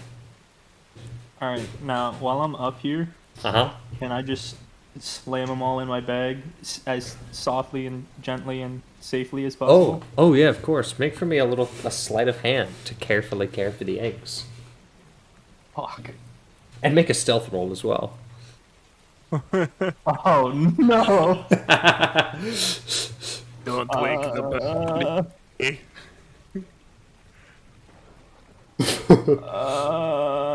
All right. I gotta. Can you see that? Oh, I saw. You got 16. Okay. Yep. Yeah. You begin jamming the eggs in the bag, and it seems like one of them cracks as you put it in, but it's the last one. The other 2 are in safely. The third one, there wasn't quite room for it. You try to shove it, and it cracks open. Not great. The first 2 are good though. I'll So clean it later. yeah.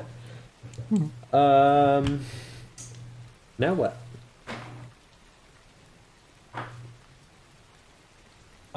Nothing. Well, okay, never mind. Eggs in bag. Man sitting in bird nest, 30 feet on cliff wall. Am I closer to the top or bottom? You're a lot closer to the top.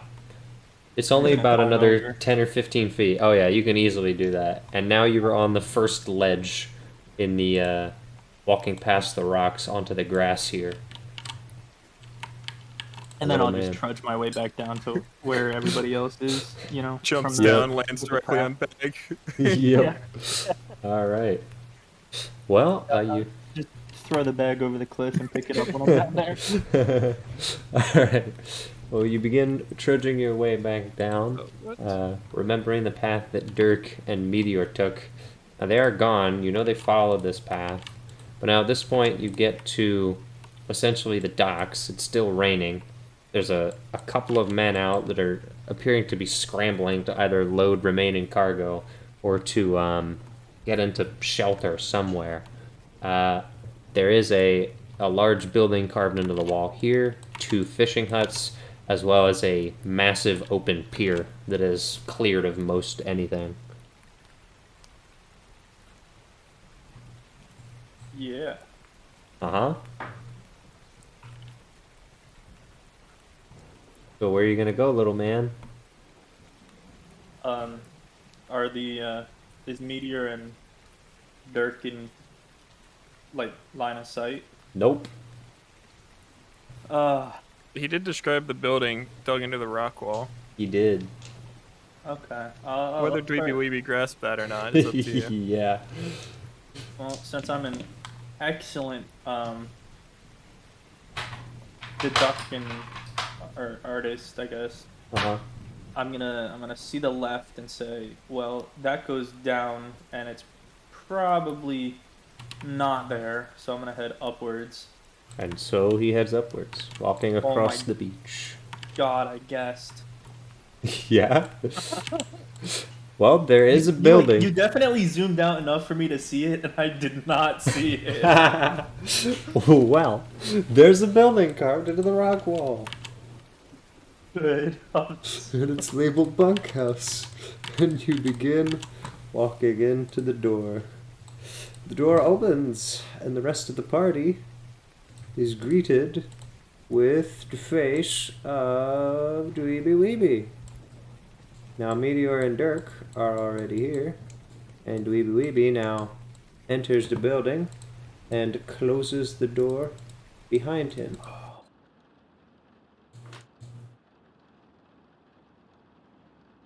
Welcome. You guys won't believe what I just got.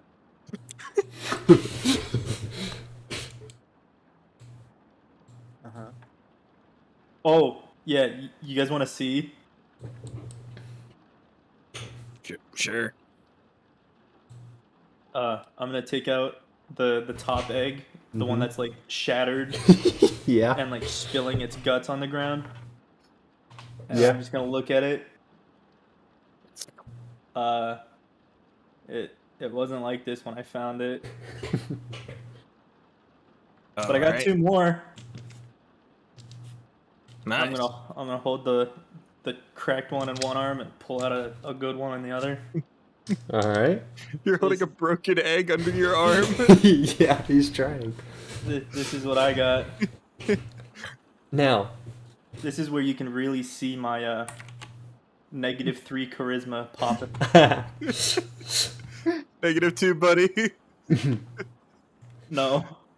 now of the two Oh. of the two remaining eggs that you have, because the third one is gone. Now the third one doesn't have bird guts in it. It was clearly early stage, and it was a little bit smaller. There's the biggest egg, which is preserved, and then the medium-sized egg, which you currently have. Now they're all pretty close in size, but it's just easiest to identify them by size. The big egg feels pretty weighty, and the medium egg feels solid. Solid. Yes, like, let's say this: the big egg. The big Like egg's it's a rock instead of a no. egg, or like No. I mean, its weight is evenly distributed. Okay. The big egg, not so much. Uh-oh, funky.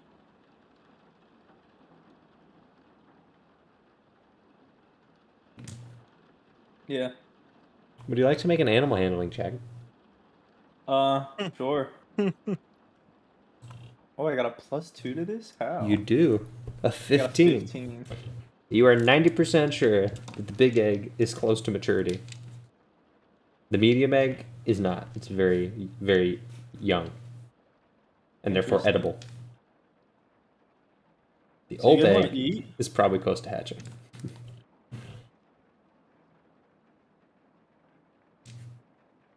Does it look like this place serves food at all? have There the is food. there is a wood stove. And the clerk says, "We have a wood stove, but you have to pay to use it." Can you guys cook me something with this egg? What are you, 8? Could I have some mac and cheese? Yes. I'll pull out hold on, hold on.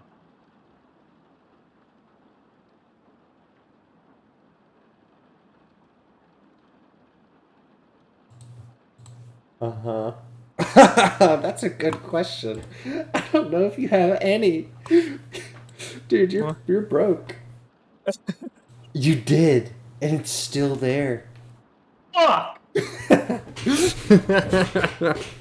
Really? Oh man, okay. What? In that case,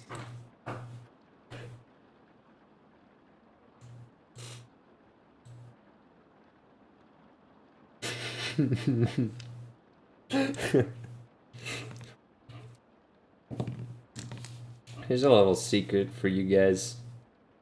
Dweeby Weeby's loaded, but none of his gold's on him. I might allow that. Oh, how about 2? Okay. Okay. Little ones. Okay. Okay. I'll put it in my notes. Uh-huh. After In that case, checking every pocket. yeah. I'm gonna search. Every pocket. They're all empty. I like take off my shoes and look at them. Shake them, try and see if anything falls out. Searching, rummaging through my beard, and out comes one nugget. And I'm cleaning behind my ears and shit, and Uh-huh. smacking the top of my head, and out comes the second nugget out of my ear. Uh-huh. And I offer this shiny yellow nugget to the clerk and say, the one from my ear in particular, and say, I'm sure this is worth something. Is this Can you make us dinner? raw gold? Well, I definitely didn't cook it, so probably. Dwarves are weird. Yeah, this'll do. All right. I hand him the nugget and the medium egg. Oh, okay. Alright, well. I guess I'm a cook now. Alright, well, clerk gets to work. Clark gets to work. Clark gets to work. Meteor speaks up and asks Weeby, where'd you get that? Didn't use it.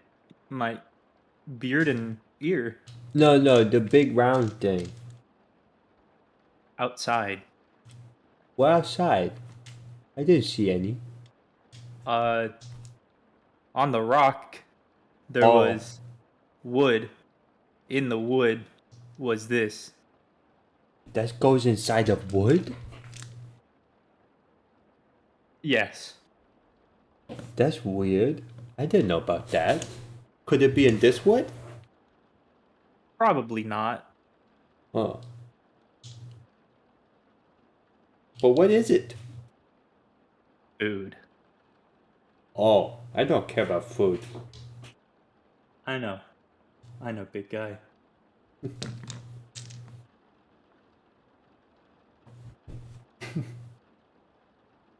And then there was an awkward silence.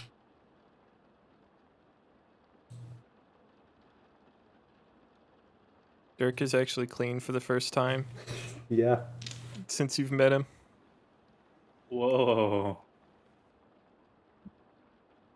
Oh, wait, did Dirk inform the party? No. As to the okay, okay. Well, Meteor's gonna speak up and go. Oh wait, I forgot to say. The lady's gone. What? What lady? Ugrad is Oh, in the yeah. wagon, and he's writing notes and says you would leave alone. But the witch, the one whose brain is broken. I didn't know where she She's went. gone? I guess I don't know. Where'd she go? I thought she was with Roger. I don't know. Wait. Uh oh. Well, my Was turn she- to watch she her. wander off? Well, how am I supposed to know? Good point. I shall go look around outside. All right. Well, you know what that means. Rain outdoor noise transition to rain indoor noise, Oh, there's noise. or the other way around. There's just rain. Yeah, it's literally just rain noise. All right, Moon Dude, where are you looking? The wagon where she was. We go look for the wagon where she was after walking for probably like literally 5 minutes to get there. Make me a perception roll. D&D Beyond. Perception. 16. Well, she is not here. However, what is your plus for perception versus investigation? My perception is 7. My investigation is 1. All right, so if we take 6 off of that, that just means you rolled a 10 for investigation if we were to use the perception roll, right? Yeah. I'll let you roll a separate investigation. Because in terms of what you see, it's just the wagons. Oh, yeah. No, I should have let you use the same one. Yeah, no. Alright. Not a whole lot to see here. The horses are packed in between the two houses. Grodger, it looks like, is in the wagon writing notes with Dog. No one else is here. And there isn't exactly... What in the world is this? Hold on. Well... This is out of character. There's a problem. Oh, it's the PS3! What? My PS3 was unplugged. Don't worry about it. Okay. It's irrelevant, but I had like a power cable at my foot that was unplugged, and I was like, "What is this? How is my computer on? If it is and I had a panic moment.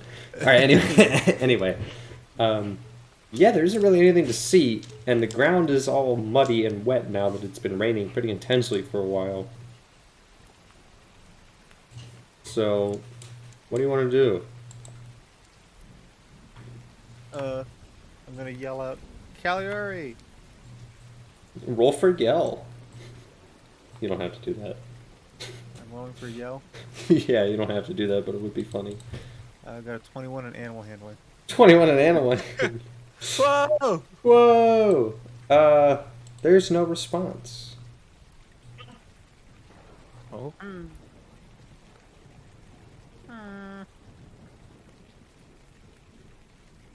Wait, hold on. Did I equip what I might have equipped? Hold on. Oh my god. No, I didn't. Were you gonna try that like shadow windows with thaumaturgy? No, Just no, yelling? no. That's See what I if thought you were I gonna had do. equipped, like, find object or something. Oh, locate person? I think there's I didn't see a person version. Oh, you could have probably like located her sword or something. Well, what are you gonna do? Oh, wait, big brain. Mm-hmm.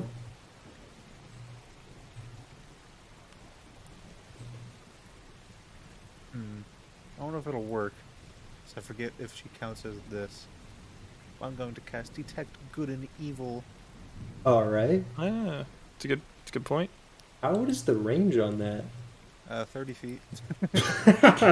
Come on, John. You detect pure evil emanating from Laserbeak. Ugh. I'm gonna ignore that. Also not what the spell does, so that's extra concerning. Wait, what does it do? It just lets me know if there's an aberration, celestial, elemental, fey, fiend, or undead within. Oh no, then it does nothing. Dude, detect good and evil sucks. It doesn't even detect good and evil. Okay. Sorry. Oh wait, you detect dogs. Dog is a fae. Oh yeah, I see dog. You see dogs sleeping in the car. That's funny. Well, that's all I got. I'm gonna knock on the Grodger's wagon. What? Where's Cagliari? She's with Weeby Weeby. She's gone. What? He opens the Ran door. away. He's going, what do you mean she's gone? She was in Weeby Weeby's wagon. No, she wandered off. What? That's Weeby Weeby's fault. I don't know. He's over. He got an egg. What? Oh yeah, he has a big egg. I put on my hands like egg size. He got a big egg. Big egg. So you're telling me that a woman has gone missing, and it's up for me to find her. Yes. What will I be paid for this job?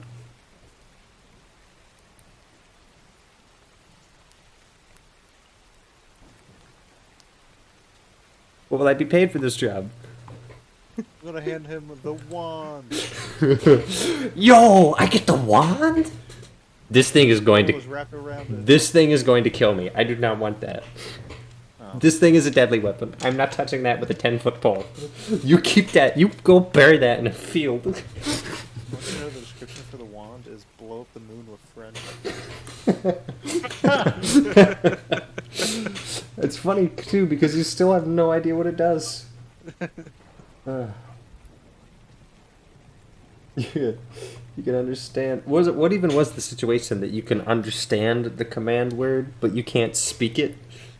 Yeah. This is written in Infernal or whatever. Yeah. Yeah, we don't know that it's infernal. You no don't, yeah. We don't know what language it is, what it says or anything. We just know that it's not a language we know. Which is just so funny. That was my favorite moment. Graduate the helm of compounded languages, of course. I was like, you can't speak it, and he goes, oh yeah. So, all right.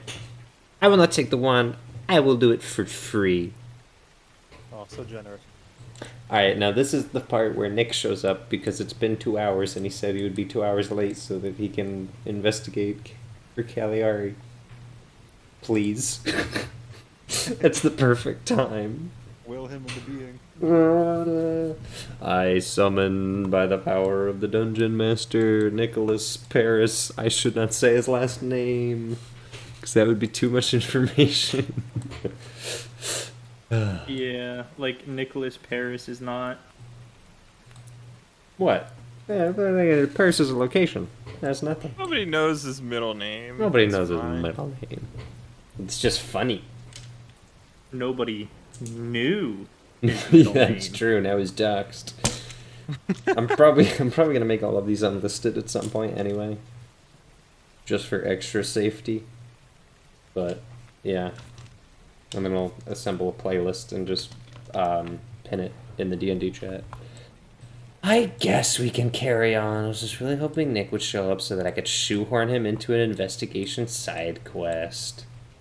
Is there anything else we can do in the meantime? Oh well, yeah, we can take a break. We can go back to Egg Boys.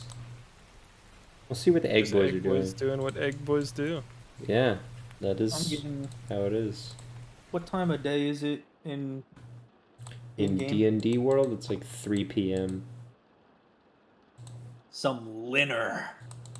Linner? Uh-huh. Time is approaching dusk, and depending on how long this little investigation takes, we might get there pretty fast. But the clerk has cooked up, what, scrambled eggs? Is that what style you wanted? I let him have creative freedom. Well, he has scrambled the eggs, and he now serves it to you. And I'm just going to put you at the bottom table. Boom. We are looking at MS Paint. Oh, you are looking at MS Paint. That's pretty funny. We're going to switch windows. Yee. Clerk approaches and gives you a pan containing the scrambled eggs, as well as Anything some plates. in it, or is it literally just a scrambled egg? It's got scrambled egg. It looks like it's got some peppers in it, and it's got some like pepper as in the spice, and peppers as in like peppers. What was like the radius of this egg? How big is this scrambled egg? Big. It is a full pan of scrambled egg. Like We're talking like a 16-inch cast yes, iron skillet. yes. Sweet. So this is like 3 meals of scrambled egg. It's gonna be like the most disgusting egg you've ever had. A random bird egg. I'm rubbing my hands together. I'm getting really hungry here. I'm gonna dig in, take a big old dwarven bite. Make a Constitution saving throw.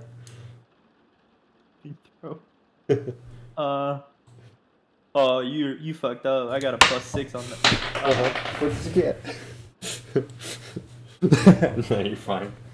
The egg is good. You can taste the protein and all of the protein. It truly is one of the greatest eggs you've ever had, given that it is probably the only egg you've ever had. It is. So this is a real spiritual moment for you. Well, I guess if you don't include lizard eggs, it is the first egg I've ever had. Yeah, that's a fair point. I'm sure there's some funky little cave dweller that lays eggs. I'm sure there is.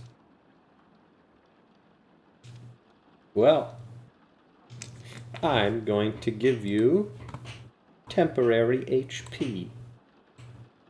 Wow. Oh. You get 3 temporary HP. That was a pretty low roll. There you go. You've been given the temporary health by egg. Who else is consuming egg? I'm gonna try to take food from that feral beast. Okay. Well, if no one else is eating egg, then he's gonna get 3 servings of temporary hit points. Fine by me. I'll just keep eating. Yeah, man, it's all good. 12 more for a total of 15 temp HP that will not go away. Ooh.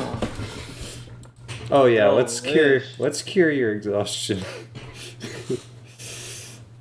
Now that we've had a rest. Damn good egg. Ignore that. I Yeah, am yeah. stuffed. I reward creative players. Ever heard of it? No. Yeah. He's cooler than all of you now because he's the greatest Eggman. Oh, we already knew that. Yep. Ah. I feel like I can't stall for Nick to show up, but I really don't want to do the Grudger. Griff tries to save and find Cagliari side quest without him. I already engaged his mortal nemesis without him. It's cringe. I assume this egg came from an animal. Yeah. However, I truly have no idea what it could be. Do any of you know a creature that produces such a large egg? Can I get a look at it and try to figure it out with like animal handling or investigation or something? You could, yeah. There is the one egg left. I hand you the broken remains. Of the broken first. remains. You have the other Can I- egg as well. That's whole. That you Oh, didn't I eat. know. Okay, alright. Well, yeah, go ahead, What- do animal handling. Cool. 24. Giant eagle. Giant eagle. Definitely. Oh, that sounds cool. What's that? It's like an eagle, but it's like really big. Ooh. It's like an eagle's like a predator bird. Yeah, they eat other birds, and Oh. like rabbits and stuff. Uh-huh. Okay. Nice. Do they I give him taste back the good? broken egg. I don't know, man. You ate the egg. You tell me. Well, the egg tastes good. Oh, shoot. You know what would have been perfect with the egg? Some of my homebrew Uh-huh. alcohol. Nice. The least healthiest breakfast I've ever heard. It's a dinner. 3 p.m. Breakfast eggs. It's eggs. Whatever. Does anyone want to make for me a perception roll? Sure. Sure thing. I'm rolling pretty good. I got a 19. Gosh. That is pretty good. Any others? A 13? Alright. Dirk, you hear the screech of what is likely a giant eagle. And it's not a happy screech. It's a very angry screech, and it carries a very long distance. From what you can tell, it's not very far away. Interesting. Hey, did you like buy those eggs from someone? No. I don't have any money. We'll loop back to that because you do, kinda. But where'd you get this egg? These eggs. There's only one left. The mountain. Right. I think you pissed off that bird.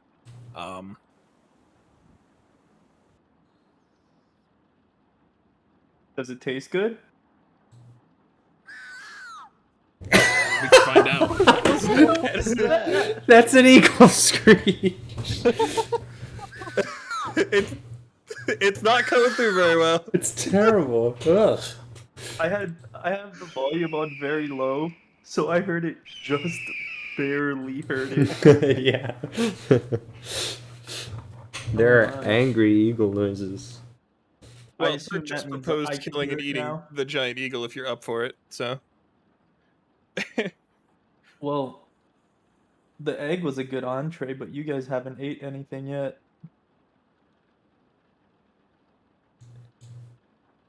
When the clerk walks over, yeah, I was about to say, hey, Clark. and he goes, "You know, I'm putting two and two together, and did you get those from a nest on a rocky ridge? I don't know what a nest is. A bird's nest, where birds live?" Is Listen, that man, like don't be racist. Some of us dwarves live underground for most of our lives. All right, Oh, I guess things you that take for granted I didn't think are about not that. necessarily universal. All right, So it's birds, no problem. Just keep it in mind for the future. the stick pile?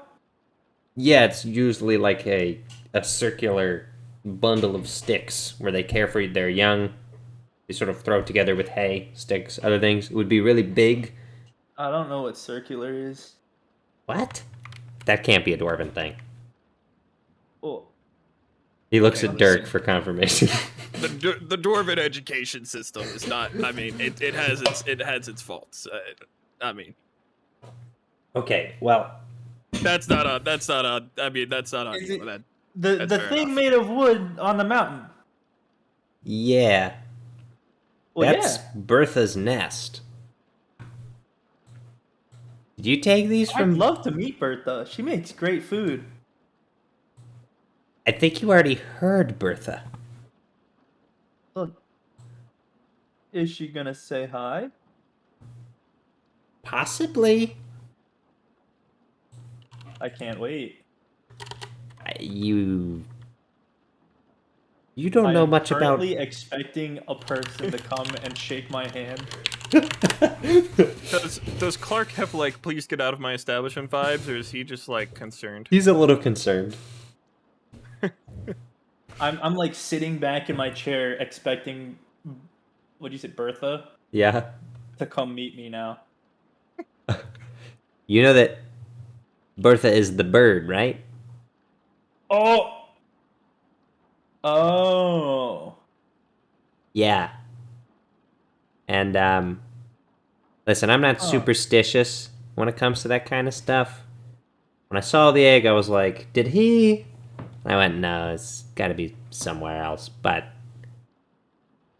you might not want to.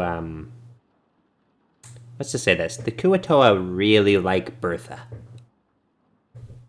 which is weird because I'm fairly certain she's tried to eat some of them at one point. And the Kuatoa are the locals. They're the They're fish. the fish people. So, not. Were you here for the introduction of this village? It's like half fish people, half humans. I think I was, but I was kind of checking out because I had like. He had 2 his hours of alcohol. sleep. And that, sure. Yeah. Yeah, fair I enough. mean, Yeah, so we were trying to work with the fish people, because they're tied in with Moon Dude, and his power and stuff like that, and they also have some intel on the ship thing we're looking for. Okay. So So we're like they're straight up just in the ocean, and all the people on the land are people. no, they live on land. But they look Okay, like piranhas. Piranha They look people. like piranhas, but would have 2 legs and 2 arms. Kind of like a murloc. Sure. Okay. So Huh. anyway, I wouldn't advertise what you've done to the Kuatoa. I wouldn't say that they treat her as a god, but they have assigned religious significance to her. Does well, it's an animal. Yeah, but giant eagles are smart. I think Bertha knows the Kuatoa like her, and I'm fairly certain that they've given her food before. Oh, like a pet. More like a boss. She has some of them basically working for her. Man, these people are real pushovers. The Kuatoa are strange people.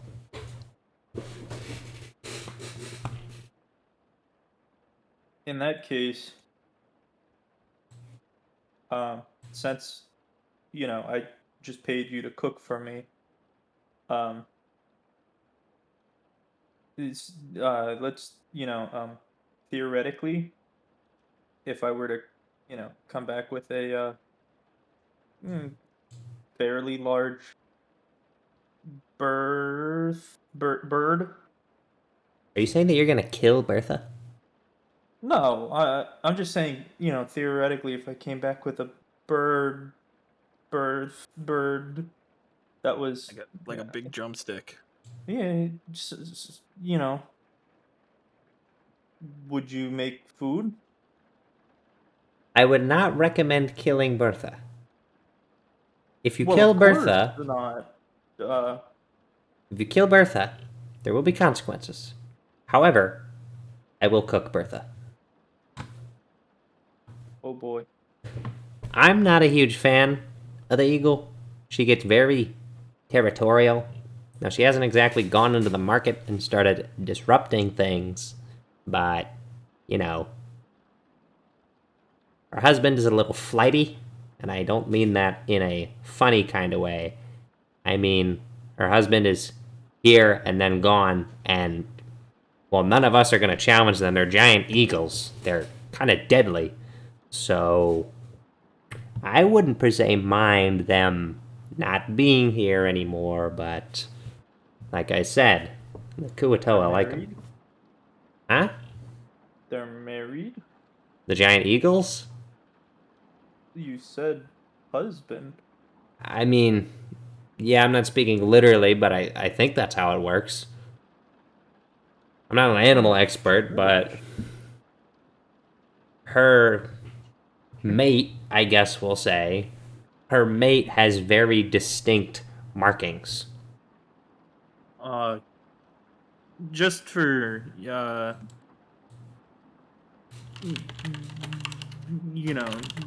general knowledge, would you perhaps describe these distinct markings? Yeah. Well, Bertha's head is white, and then her markings are largely brown. Her significant other is darker, but the tips of his feathers are white, unlike hers, which are just brown. Okay, that's great news. Thank you. Uh-huh.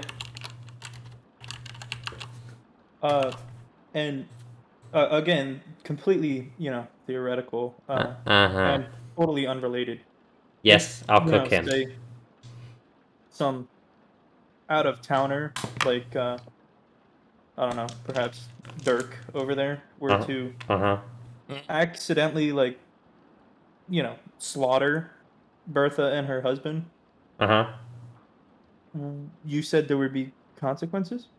The Kuato would be very angry. I don't Mm-hmm. think any of us would care. And the Kuato don't really come in here. So Mm-hmm. this is sort of a safe space from them. But they find out, they're not going to be happy. They may drive you out, or worse.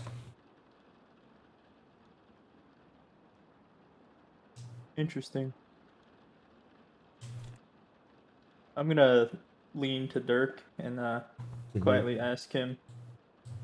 You said we had to work with the fishies.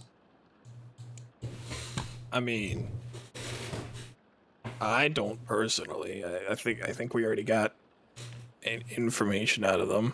Uh, Something's going on between them and Moon Dude, I think, but that's like I wasn't really paying attention to that. They just kind of were like, I don't know. Uh,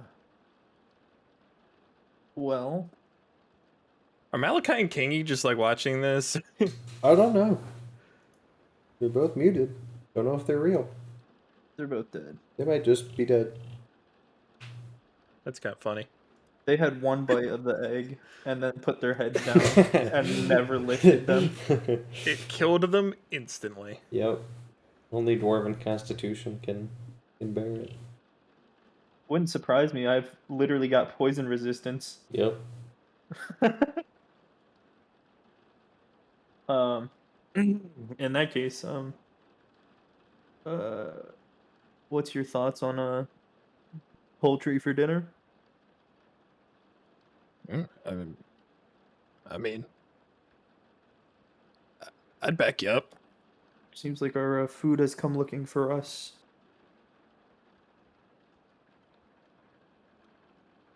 I like how he doesn't know what a bird is, but he knows the word poultry. I read a book. What book? One of the books ever made, definitely. One of them. It was a recipe book. And I mistook it for a novel.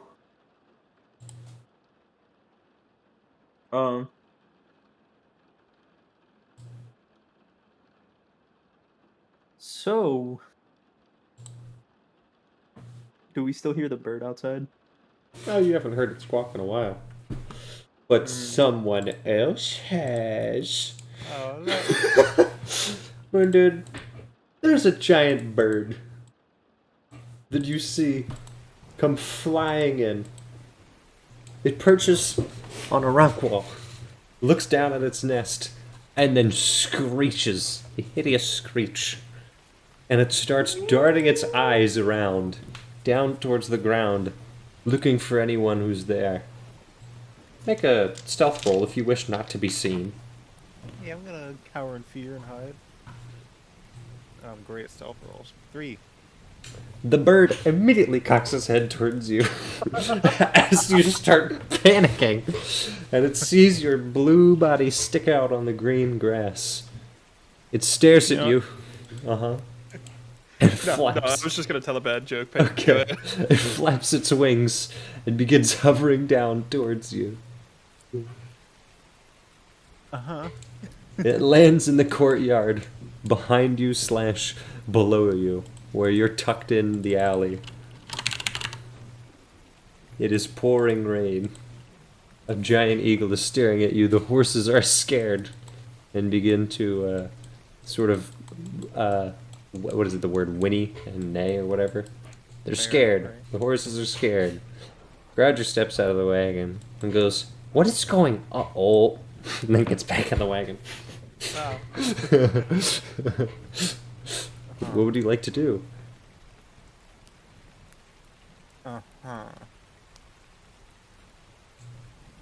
Well, seeing as this The is bird no inches normal up. Bird. It begins stalking you.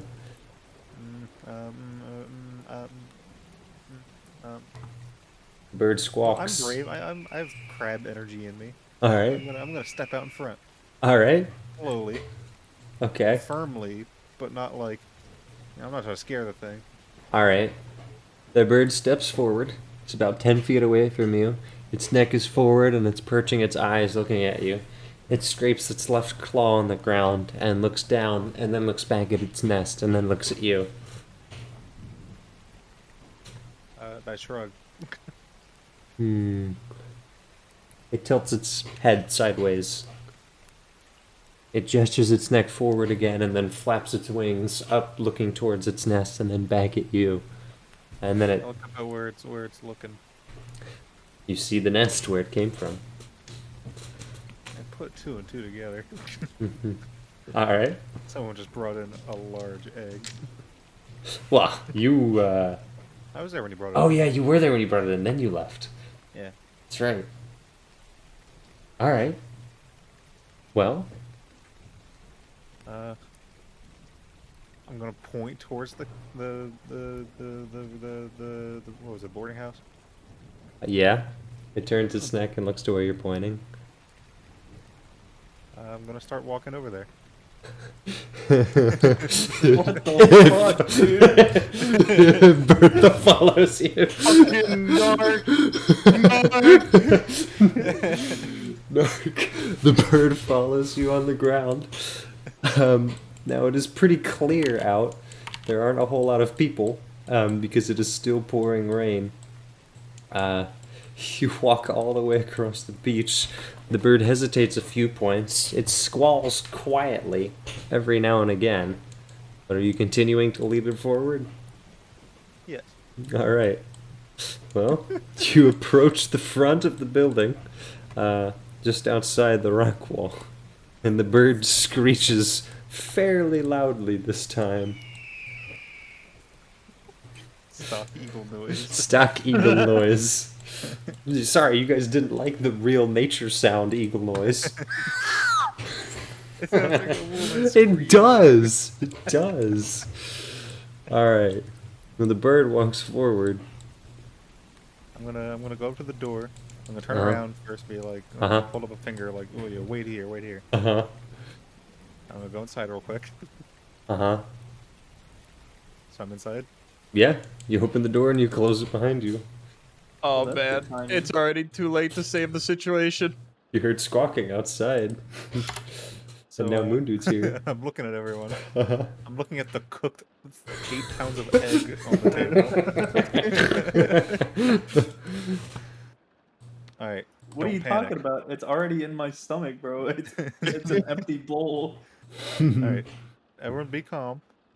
I'm gonna need the egg you have. I'm What? looking right at you. Give me the egg. No. Give me the egg. I hand him the broken one. Give me the right egg. No. Give me the egg. I'm getting ready. Give me the egg.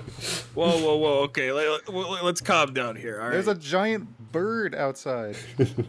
Well, Give that's me the what you egg. had dinner. discussing that. So, what is your connection with the Kuato exactly? Like, how bad would it be if we were to like kill their Bad. like? Give me the egg. Okay, but like, how bad? Wait, what do the Kuoto have to do with it? Well, they really like that bird. But we were thinking about how big the drumsticks would be. Give me the egg. You're not being very cooperative here, man. I mean, we're just I mean, If you make those stupid fish angry, Uh, I'm leaving. Grouger, there was a giant bird. You were writing in your notebook something very important. I don't know what. That's your call. They're in a bunkhouse, and a giant bird just swooped down and started interrogating John because its eggs are gone. not like actually talking to him. Yeah, but yeah. A Screaming at giant him. eagle. If you would like to join in, you know where the bunkhouse is. Or at least in the vague proximity. Oh, also Cagliari is missing, and you've been given a task to find her. So have fun. Going a lot on this man. He just got here. Yeah, I am. Anyway, you have the information now. Now we can continue. Listen, I just need the one egg you have. The one you haven't cooked yet. Oh, okay. Let's be rational here, okay? If you walk out of here with only one of its eggs, Hey guys, Well- sorry to interrupt. Did you bring Bertha here? The question is immediately answered as the bird opens the door and peeks its head in and Standing in front of squawks. the frying pan. the egg is still in my bag, which The is clerk stuck in the chair behind. Is licked clean. The clerk fails a wisdom saving throw, is frightened, and cowers to the back of the wall, screaming, "What have you done?" It is not able to get in, but its head is through the door frame. Look, Weeby, Mr. weeby, Moon, hand me the egg. if I give you this egg and it doesn't see the other two, The bird squawks. The bird squawks as Dweeby Weeby mentions the eggs. I'm facing and looking at the bird, but my Yeah. like left hand is like making a grabbing motion towards Dweeby Weeby. Uh-huh. It doesn't know common, does it? The bird rigorously nods its head up and down. And it gives you the death eyes. The death glare. Uh, It squawks, eyeing you up. so I'm gonna step back and kind of try to whisper into Dweeby Weeby's ear and be like, okay, listen, maybe you could like, I mean, definitely don't mention that, like, you know, don't mention what you did, but maybe say like, oh, they fell out of the nest and I found them. Yeah, I thought they were abandoned, or like I thought it was a rock or something. You know, like don't like. I great mean, idea. Great idea. Great idea. What if we just do murder? this is pretty threatening. I mean, I was down, but that's pretty scary. Bertha. Are you? Yeah, it squawked. Uh, It's probably not gonna come through. Inaudibly. um. If I know what happened to your egg. Uh-huh. If you promise not to be angry, I will explain. I'm gonna cast guidance on Dweeby Weeby. Alright. The bird So you can just add a D4 to ability checks. Oh my god, I love you. the bird sits One down. ability check. The fine. bird sits down right outside the door frame with its neck peeking in. And it's I'm gonna. resting, its legs folding under its body. Okay, I'm gonna grab my bag with Mm-hmm. the egg and the shattered egg in it, Mm-hmm. and I'm gonna walk through the doorway. I'm not gonna leave or like, you know, You're gonna walk to the doorway? Yeah. yeah, Alright. like still in the like. So Yeah. like if it tries to eat me, I can like jump back or Yeah, something. yeah. Well, I like rocks and went to the cliff, where there are rocks, and on the ground, I found this, and I hold up the broken one, and then It's shocked. next to it was this one, and I hold up the big egg. It flaps its wings. If you'll leave us safely, you can have both of them. Roll for deception. Do I get the +4? You do. It's Okay. a D4, so it's It's You a just 1 rolled it. D4, yeah. Do the D4 first. Or last, doesn't matter. You just add the numbers together. oh. Okay, Ooh. we got 11. Well, Yikes. it got a 6. Which is not that. It only has a -1. There was a solid chance you could have fluked that. Bertha accepts and extends one of her claws to pick up the remaining good egg if you give it to her. I do. She immediately retreats her claw, squawks at you angrily, and then flies away after backpedaling. I'm gonna look at Dirk, and I'm clearly disappointed. I'm still down, but like we apparently we can't piss off the fish. So, I mean, Can we deal with the fish first? Applebee's. Celery. I'm looking at Moon Dude now. Can we deal with the fish and then come back? You can do whatever you want after we leave.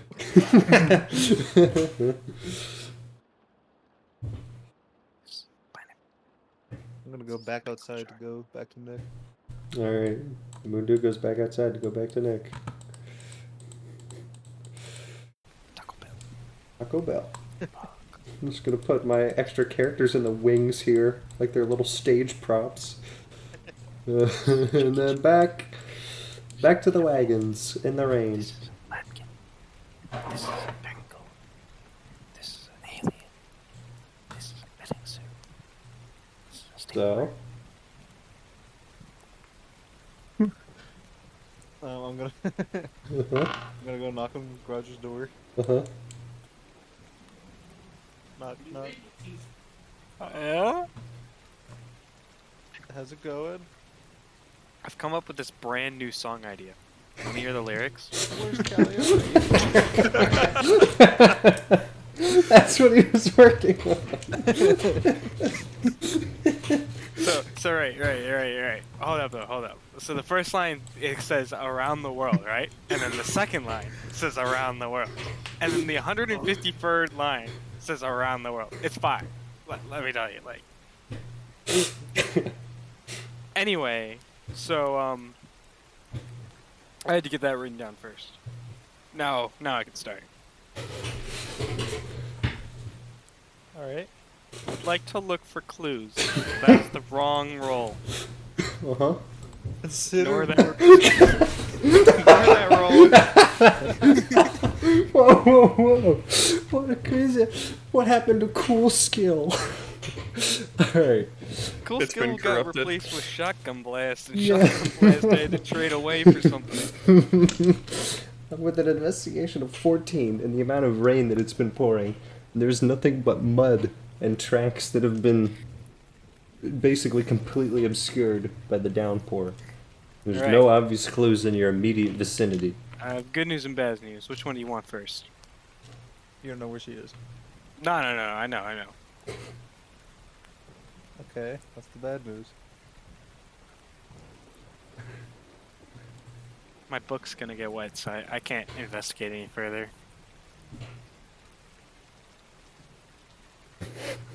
We'll have to wait till the rain stops. You could be anywhere. No. Trust me.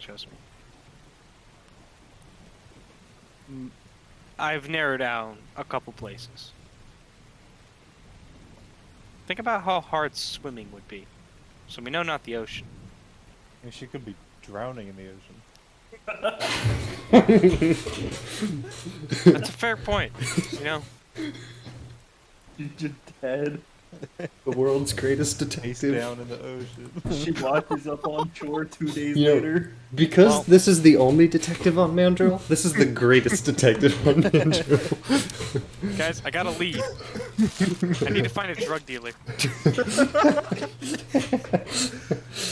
Well, oh no, you weren't supposed to see that roll. It's fine. I need to find a drug dealer that carries that much drugs.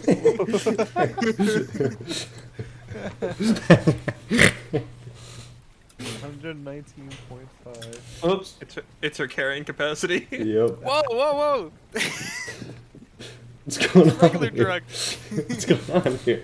Oh yeah, that's his custom skill. You missed it. He was brewing. Oh, he did miss that. There were scarecrows. I'm gonna scan around. All right. Well, you have not left the wagon in Halput, so what you see is actually fairly new, because you didn't want to associate with the smelly fish people. So let me pull up the wonderful MS Paint document. You, Mr. Griff, are here. This is your wagon, wedged in an alley with the horses right off the main courtyard. There's some houses down here from the south where, well, actually it's from the north where you came from. There's a dock over here. You know that other people are this way. And then there's a large rock wall that increases in altitude in like an S-shaped tube pattern. That's Halput. Or Halaport. Oh yeah. All right. Uh-huh. I'll go up. Roger goes up. And so you begin walking the path. Are you with Moon Dude? Is he following me? I don't know. Yes. Moon Dude? Alright, Moon Dude and Grouger begin walking up the path. I have my magnifying glass out. This will be important. Mm-hmm. Would you like to make perception rolls along the way? Sure. Alright. Well, go ahead. Or investigation rolls, I guess. You have 18 passive investigation? Or whatever? Yeah. Alright, that's what I thought. Ignore that. That many watermelons, not good. Oh, am I still in MS Paint? I am. Alright. It don't really matter that much. Alright, you begin walking up. Like I said, it's very difficult to see any tracks because the path is incredibly rainy. However, The entire world's green. this, it is. It's all green. The entire place.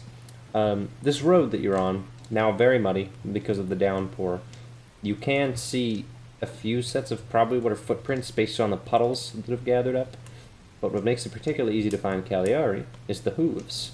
Now this path is too steep for a horse, meaning any hoofprint you find must be Cagliari's. And after a while of walking, it must be. It's the only possible solution. There are other solutions, but it would make sense.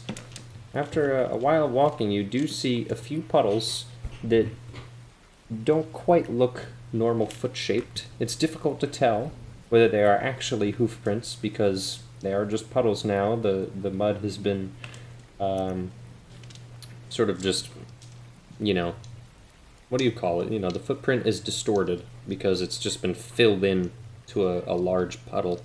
But compared to the other tracks, it looks more round and less oblong, meaning that maybe this is a Cagliari footprint. It's at least possible, but not guaranteed. Mm-hmm. We're going the right direction. Well, Continue forward. You continue forward, winding up the path, and you eventually make it to the second straight section at a high degree angle. There are quite a few puddles up here as well. It seems like there is quite a lot of rain running down this hill. Not quite a mudslide yet, but it's certainly not an easy journey. You haven't seen any clear indication of those footprints continuing, but every now and again there are those puddles that show up that have been We're preserved. getting closer. Alright. Well, eventually you arrive at the top of the hill, and you are faced with the path Yoshi. turning in front of a large stone chapel, and to the left is a bell tower, as well as two other wooden buildings that go along the path. Now you're at the top of this mountainous cliff. Looks like there actually is a third building behind the bell tower as well. But at this point, you're having trouble finding any semblance of a track or a path to follow in this rain. Mm-hmm. well, maybe she's in the church. Ah, yes, the church. Stealthily enter the church. Well, roll for stealth. I am the most stealthiest man. I guess we'll follow him. Grodger literally blends into the floor. That's basically how it goes. He's the stealthiest man. Show me stealthiest man. 26. Oh yeah, that is the stealthiest man. Alright, and Moon Dude is actually pretty quiet too, so you both quietly open the door, quietly close it behind you. I turn into goo. Now the chapel is actually very dark. There are no candles. It doesn't seem like anyone is in here. Well, at least not currently. There isn't much noise aside from the rain hitting the ramshackle roof. And there's no natural light because the skies are gray, and there's no candle light. The chapel is fairly bare bones, stone floors, stone walls, every now and again places where banners would be hung, but the banners are not there. They're just metal bars where banners once hung. A little strange, as you go further, there's a set of pews as well as a podium at the far end. You haven't seen anyone yet, but it is quite dark in here. It's not the easiest to see your way around. Now there is a door at the back right that leads into a room of some sort. It isn't part of the main sanctuary area. Mm-hmm. But from what you've seen so far, there's nothing out of the ordinary. But you have... If you had spidey senses, they would be tingling. I'm pushing further. Roll for Spidey senses. Mm-hmm. So you push in further to the sanctuary around the pews? Sure. Okay, so you're scanning your head left to right, looking between the pews, not seeing anything, looking up at the ceiling, the gabled roof between the rafters, an old chandelier unlit, but no sign of life. Finally, looking behind the podium, there are a series of papers that appear to be notes of some kind, but Cagliari was here. uh-huh. That's what it says on the note. That's not what it says on the note. But there are notes behind the podium. All right. What do the notes say? Well, it appears that they Roll to once... Yeah, roll to read. All right, activating. It appears to be You're not- a very thrown together collection of manuscripts. Some look like pages ripped out of a book and written and scribbled over. Some have various drawings. One is a drawing of a crab that says blip blop.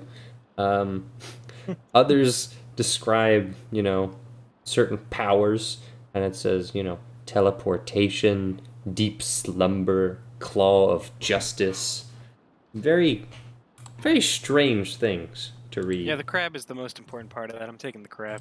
The picture of the crab? Hold on. Capital notes. Picture of crab stolen, parentheses. Oh no! This- If I get stopped, it's gonna get taken from me. Stop! You violated the law. All your stolen goods are now forfeit. You can't sell that normal just because they know it's stolen. You gotta go to a fence. Yes. So it seems like they're old manuscripts that describe Bahamut, but they are scribbled over with random Blip-blap. drawings of Blip-blop and crab. Very strange. I'm almost done my magnum opus. Now there is another more curious drawing, and it's very crude, but clearly familiar. It's a drawing of someone that you recognize. Now it's very simple, as I said, it's very crude. We will save this. Making drawing of my crabs in the way. Now, would you like me to draw you what the crab looks like as well? I'm almost done. Oh, okay, good. I will let you handle that. But there is another more important drawing that you Look at see. his beak, that is.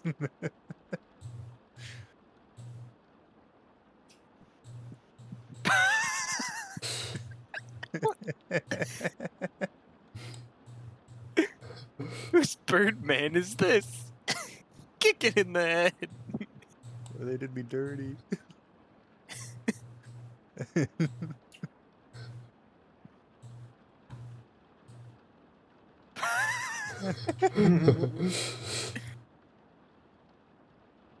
Oh, my clown feet.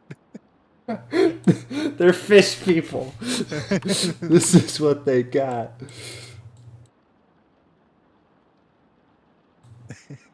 Oh, I drew the mouth. Oh, the mouth adds so much to it. Adds a little bit of. There you Quack. go. Does he still have that mace? I got it back. I thought you lost it in the great, He ran into some Kuatoa. I see. Now, Also, he robbed me. more He took away importantly, the shield, but then he was it's like, an arrow "Oh, here's catching a shield. It wasn't the original shield. But then you were Which like, I didn't know. yeah, you told me it was gone though. I had so many fights without the shield. So, It's gone for no reason. Nick, this drawing is very new. The other ink seems to be worn down, but this is fresh. This has been made by a true artist. It is a true Recently. artist. Yeah. I take that too. Oh, don't worry, I'll put it in the chat for you. This will be important. Nice crab. Yeah, I give him a mouth. Uh-huh. It's a mouth. You want to see the mouth? Alright, hold up. It's coming. It's on its way.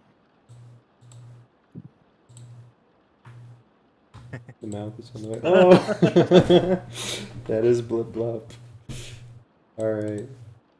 Well, that's all you found in the sanctuary side of this chapel.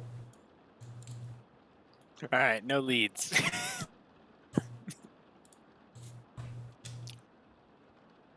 Does this mean anything to you? And I show him the crab. Looks like a crab. Good Why- man. They worship a crab. Put that in my notebook. What's the other one? Oh, that's nothing. Okay. Nice. All right. Nothing more. It's just directions. So now what? Go out the back door. There's no back door. We go out the front door. Got the front door. Now, Like a crab. as you pass by, the door in the back area that was okay. The door to the room in the back creaks open, and you see the glimmer of something peek out the side. A little eye of some kind. It smells like fish. He's playing Clash Royale. What the He's fuck? playing Clash Royale. That'd be weird. That's really funny. You see a glimmer out of the corner of your eye. I'm I so throw a glad rock. Yeah. they still had Clash Royale still downloaded just Yeah. to do that shit. Yeah. All right. man. What is that? Probably a fish. Okay, we move fast. You move fast. What do you do here? The door opens. You know, I was just looking my way around. You We're can't just just inspecting the church. you can't just inspect without Binduba's permission. Oh, I'll ask the. No, I'm not going. Well, there. I can't inspect the church either. Wait. You? No, you're allowed. Who's he? Oh, he's my friend. Oh. Okay, never mind. I'm his guy. So have you saved us yet? Oh no, but we're working on it. Ah, good. You will realize your power. Yes. You haven't Question. realized it yet? Have you seen Hmm? a goat lady? Goat lady? It's like a goat, but a person. She has goat feet. And Oh. I think she was knocking on the doors. I did not answer because I did not know who it was. And they didn't say anything. stranger danger. That's important. Yeah, Bane Yeah, good Dubas lad, says good no lad. one's allowed to be here when we're making our sermon notes. Mm-hmm. We've are been those? working on some good ones. Well, I have one on the prophet. I've been working very hard on it. Oh, I would love to see it, but unfortunately we gotta run. Oh, I can show you. No, I'll we go gotta get get the it. goat lady. All right, I'm already out the door. The goat lady's a danger to society. We gotta stop her. And Go then to opens they inspect element. Go to open inspect element. He's gonna find a an even worsely drawn image. Like Indiana Jones, I replaced it with something that they would never know the difference. Mm-hmm. Alright, you're back outside. All right, you said 9 on doors this way, and I go up more. You go up more, so you're going to the bell tower. Ah, brave Yeah. man. The brave man goes to the bell tower. Don't worry about Fish that. person in the No. These are just my extras. These are just they're waiting in the wings.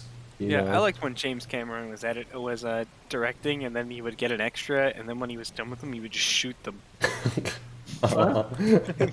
drag their body away. Uh-huh. He was like, I was done with them. Alright, well. You guys walk further up the ledge, heading over to the other side. Would you like to enter the door of the bell tower? Sure. Alright. You enter the building. It's very simple. This I throw a first... flash grenade. Okay. This first lower floor. There's not a whole lot to Clear. see. Ah, I don't want that. A table, a chair, an unlit candle, a window out front, and a furnace. Almost Not like a a whole poem. lot. Not a whole lot going on. Start of a funny joke. There is a small bed bunk in the side, so it seems like somebody lives here, but that room is cordoned off. There's a doorway to the left. What you're in is a little entrance room that really doesn't have much of anything in it aside from what appears to be a small dresser with a flower pot on it. And in the other room, through the open doorway, appears to be someone's living space. That's good. Mm-hmm. Any signs of goats? There are Goat people. no signs of goat people, but someone here with an 18 in passive investigation may have noticed, one, that there's a staircase in the back, and two, that there are muddy hoof prints leading up the stairs. Yo, good job, Moon Dude. Go up the stairs. They go up the stairs. It's a narrow staircase, and it's a steep staircase, and it's a winding staircase. So it's a difficult combination of staircase properties. But after quite a bit of walking and winding, I think I'm left-handed. you find yourself outside of a trapdoor. Okay. Well, not outside of a trapdoor, you're trapped. like at a trapdoor that you have to open up to climb the last section to the roof. And now there's a small ladder. Whoop the ladder. All right, I go up. Quietly. Alright, Grounder, you open the trapdoor, go through, and you are now on the roof of the bell tower. And, you're no expert in bell design, but, it appears that the bell has all of the normal elements of the bell. There's a rope to pull it, there's the body of the bell, the floor below the bell, giving enough room, enough space for the bell to swing on the pendulum axis that it's on. Looks all standard. However, the center of the bell, the ringer, if you will, appears to be made of satyr hoofs. There's a notable development here. Uh-huh. What the fuck? By that, I mean... not literally. I guess I should clarify. I was like, Oh, I was like, all right. No. I was like, we've No. taken such a big turn. No, I no, thought no, we no, were in no. Little Fishman No, Village no, no, now. no, no, We're no, like, this is Joan Deere, the I eldritch was- demons about to I rise was making a joke. If you would like, it may help for me to give you. Grounder. It may help for me to give you a They model. ripped off her. No, they didn't. There's a bell, right? Okay. See how this is a normal bell shape? No, they've murdered hundreds of No, people. this is a normal bell shape. But then notice, there's these legs here. Does this make it more clear what's happening? I think so. Okay. How the fuck did I get in there? They killed her. I don't know. But clearly, something's happening. Now, in terms of what spiritual adventure Cagliari went on to give here, you have fun with that, Jacob. What? I have a plan. This is gonna work so well. I hit the bell. Okay. Hold Roll on. for strength. Hold on. The end of my knife, but like the hilt part. Uh-huh. So it just makes like a tinking sound? Or you want it to like be a little... Yeah. Okay. Oh, no. I have a sound effect for this. It's gonna be fart with reverb. Nope. Part with Even extra better. reverb. You tap I the got hilt. this at 200%. You tap the hilt of the knife on the belt. Live Moss. Cagliari, Astonishing. Cagliari, you hear a sound echoing around you in this golden tomb that you're encased in. This sparkly world. She's just gonna scream and like scramble out of it. Uh-huh. And hopefully not off the edge, but I don't know how tight it is up here. It's not the tightest. Yeah, room. Whoa, hey, Cagliari. There you are. She's just looking at you. Why'd you wander off, huh? You have violated the law. Your stolen goods are now forfeit. I see you put on this little jacket.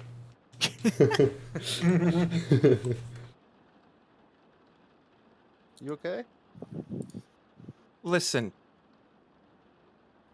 I don't know what's going on. All right? I don't know where we are, and I don't know who you are. All right? Oh, it's quite simple. So I pull out the book, and I go, roughly about like a month ago or something along those lines, we met in a small village. Well, And then after a while, I'm not. Listen, I know you're supposed to be Moon Dude, and you're supposed to be Grodger, right?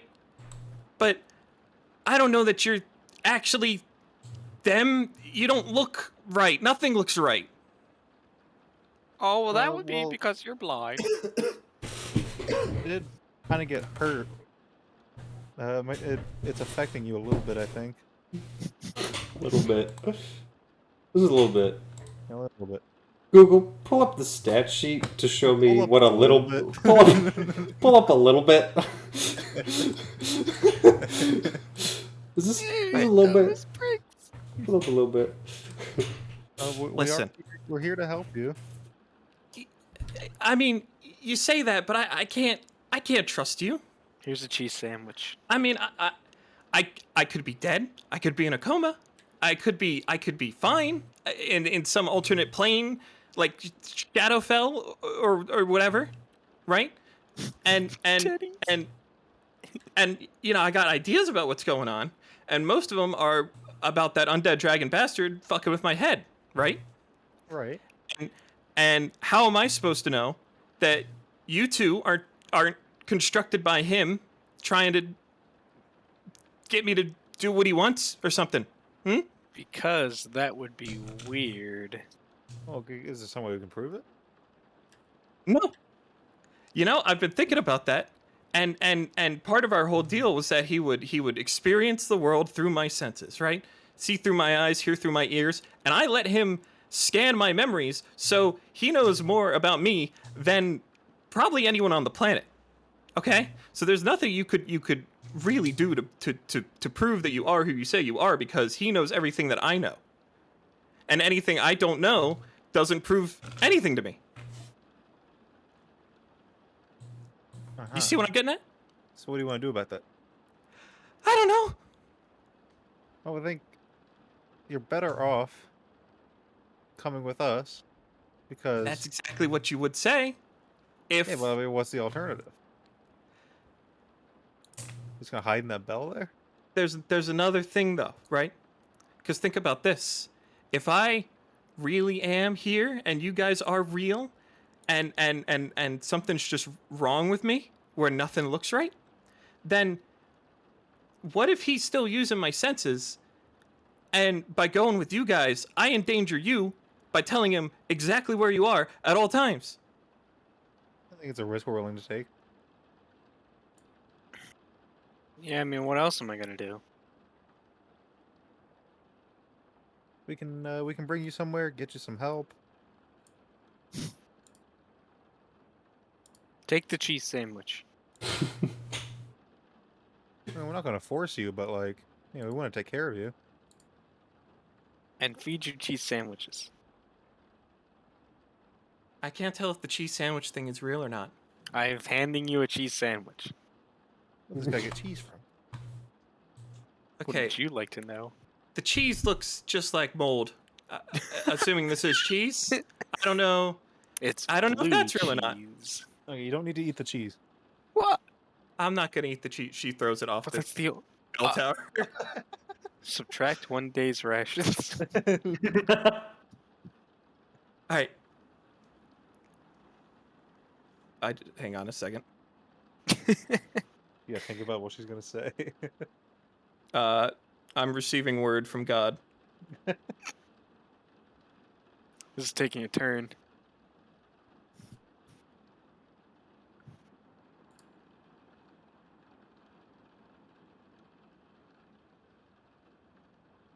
What is that We- GIF you sent in campaign chat, Nick? We could. That's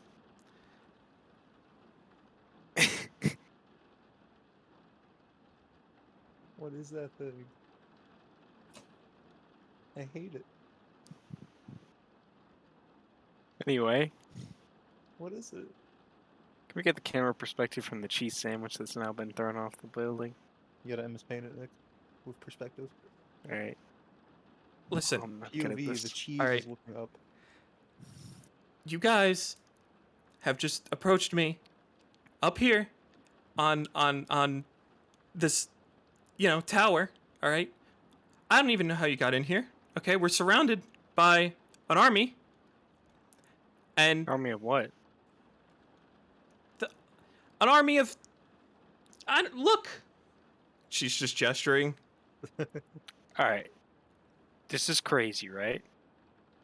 There's nothing out there except for the rain. So consider that. Watch. I don't think I'm we gonna can just walk down the steps. convince her that nothing's Oh, wrong. I'm gonna convince her. Watch this. This is about to be a power play. I have walked down the steps. What if we just stay in this castle, right? And don't go anywhere. I'm standing in the outside. Well, someone else lives here. Well, I don't know how we're supposed to get through all of them. It's like there's like thousands of deep gnomes down there. Tell you what.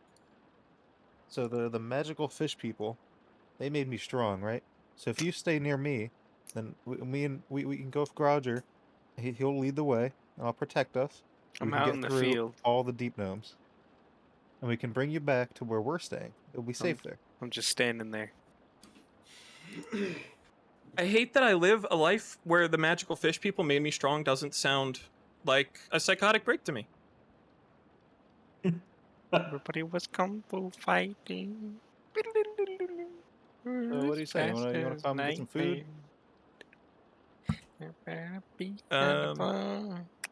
I'm thinking about how to. Back for more. I'm not good at perspective drawings. Do it. Do a persuasion for me, Moon Dude.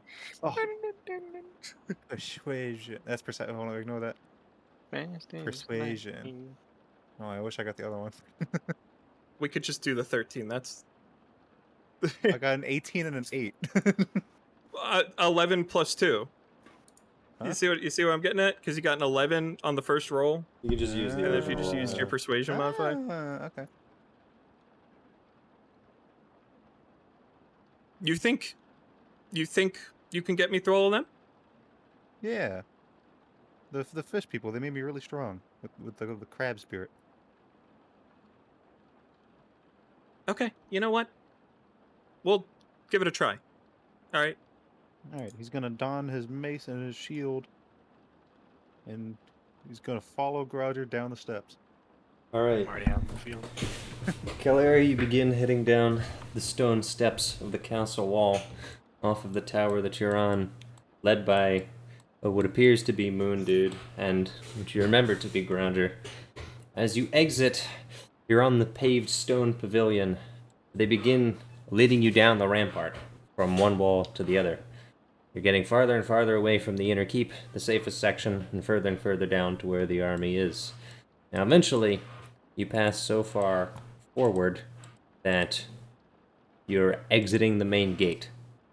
And initially, you're fearful because that's right where the army is pressed against, but once you exit, your vision sort of shifts. You only saw the army when they were far away, but now that you are down here, it looks different. There's places around you. It looks like you're in Shadowfell.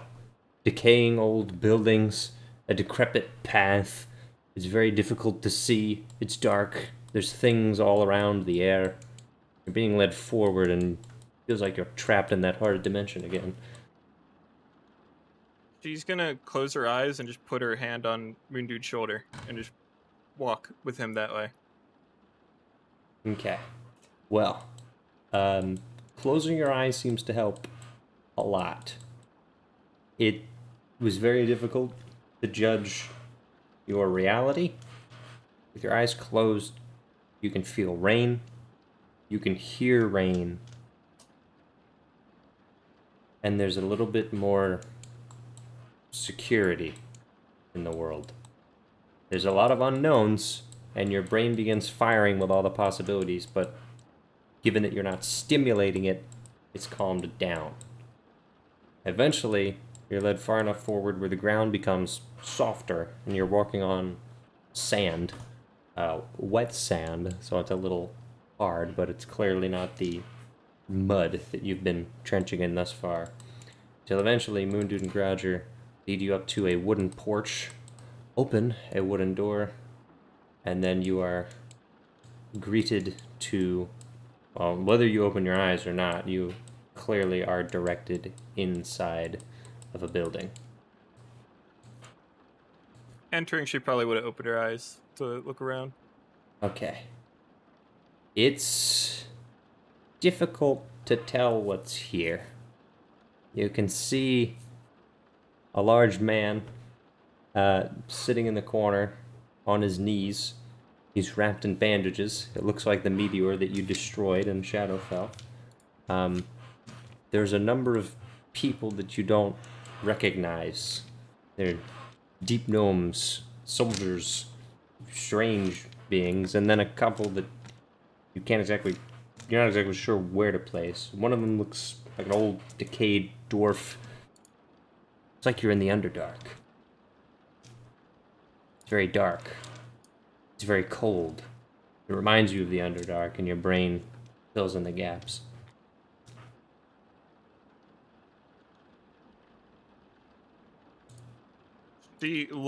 She's clearly showing that she's, like, absolutely terrified, but she's trying to hide it, but she's not doing a very good job.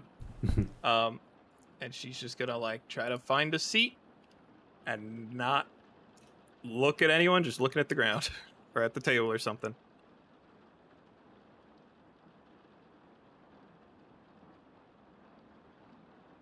All right. Well, we found Cagliari. Oh, good job. Nice. Yes.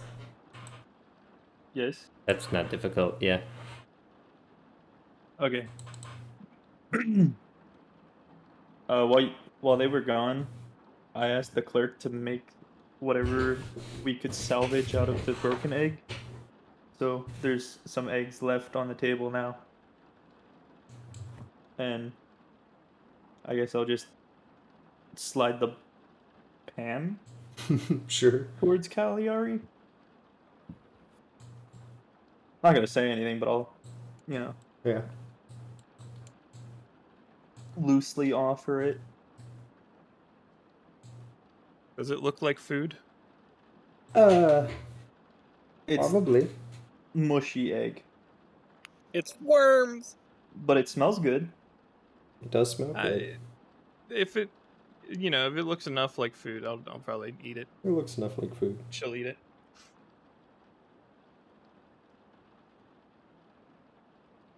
Gain health. Alright. Well, after that foray into the rain, I believe that it is probably closer to 6 p.m. Meaning that dusk is very close. And we haven't had a real dinner yet. Nope. I mean, you had a ton of eggs at 3 p.m. You need more And- food? Okay.